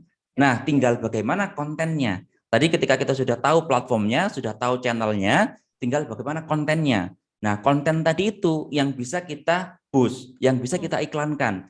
Kita arahkan misalkan ke WhatsApp, kita arahkan ke landing page, kita arahkan ke visit profile. Saya yakin dari sekian banyak, saya sudah mulai beriklan tahun 2015, pertama kali 2015, sampai sekarang masih menggunakan ini. Dan itu salah satu percepatan bagaimana bisnis kita bisa growth dengan bisa menjangkau audiens lebih banyak, lebih cepat dengan menggunakan iklan berbayar. Tetapi tidak saya sarankan di awal, yang pasti harus aktivasi dulu, daily post dulu. Baik, diawali dengan itu dulu ya. Pertanyaan terakhir untuk Pak Arif nih, dari Ibu Aryani, di mana Pak melihat insight dan analitik yang sesuai dengan produk kita begitu, supaya kita bisa tahu ya evaluasinya sebagus apa dan apa yang perlu dikembangkan lagi. Baik, jadi kalau melihat insight-nya, barangkali Bapak Ibu bisa masuk ke Instagram-nya dulu. Kalau sudah akunnya profesional, ya itu nanti di atas ada muncul professional dashboard. Nah, di situ bisa cek tuh berapa usia orang-orang yang nge-follow Instagram kita. Apakah sudah sesuai? Misalkan target market kita 30 tahun ke atas, ternyata penikmat konten kita umurnya 18 tahun. Itu yang menyebabkan konversi kita turun.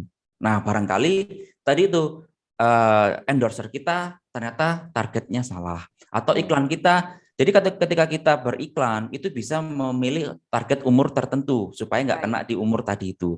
Lalu yang kedua, misalkan cek gendernya. Apakah sudah sesuai? Kalau di brand saya misalkan gendernya ada perempuan apa yang harus lebih banyak. Jangan yang laki-laki. Ternyata karena pembelinya adalah yang perempuan. Lalu misalkan kotanya. Misalkan kalau Bapak Ibu offline ya, yang ada di Jakarta yang mengunjungi ke toko, ke lokasi. Tetapi yang penikmat konten kita ternyata di Surabaya. Hingga akhirnya nggak relevan. Jadi relevansinya nggak tepat. Seperti itu. Disesuaikan dengan segmentasi dan di masing-masing social media sudah ada platform untuk insight-nya ya Bapak Ibu. Jadi bisa langsung dicek saja di sana. Oke Pak, satu lagi pertanyaan boleh ya? Ada dari Ibu Ida Susilowati. Pak Arif, sekarang tuh kan lagi ngetren afiliator ya. Apa itu lebih optimal? Oke, ya afiliator sebenarnya memang kemarin sempat namanya menjadi buruk karena beberapa kasus ya. Tetapi begini, sekarang jangan menggunakan kata afiliator ya. Mungkin lebih baik ke endorser, orang-orang yang mereferensikan ya. orang influencer, orang-orang yang menginfluen, dapat mengedukasi, ya, orang followersnya percaya dengan apa yang dia omongkan. Ya. Jadi jangan pilih influencer yang tidak inline dengan produk kita. Baik. Jadi bukan hanya ngejar murah, influencer ini cuma 100.000, tetapi followersnya adalah misalkan followers gamers, ya. Sedangkan produk kita, produk kuliner, mungkin beberapa ada, tetapi nggak inline. Pilihlah influencer, pilihlah endorser, di mana yang mereka adalah food blogger. Mereka yang mereview makanan, mereka yang datang ke lokasi A, B, C, D. Dan kalau misalkan budgetnya kurang, bisa memilih yang masih nano, yang mereka baru merintis. Itu jauh lebih efektif. Bisa menggunakan beberapa influencer yang berbeda. Seperti itu. Oke, baik-baik. Silakan dicoba nih tipsnya. Waduh, silahkan ya. Tadi sudah bikin foto, bikin video, langsung diupload di sosial media masing-masing, dipilih mana yang kira-kira sesuai dengan segmennya. Tadi juga sudah direkomendasikan sosial medianya. Berikutnya yang juga tidak kalah menarik nih. Kalau hari ini kita sudah belajar banyak tentang produk dan juga bagaimana optimasi sosial medianya. Nah, di sesi berikutnya, di hari Selasa tanggal 12 April 2022, pada pukul 8.30 sampai dengan 10.30, untuk menambah wawasan mengenai onboarding di marketplace dan juga optimasi fiturnya yang akan dibawakan oleh Bapak Muhammad Arif Budiman selaku SMA Development Specialist Shopee Indonesia. Untuk itu jangan lupa kita akan kembali lagi pada hari Selasa ya, 12 April 2022 pada pukul 8.30 sampai 10.30.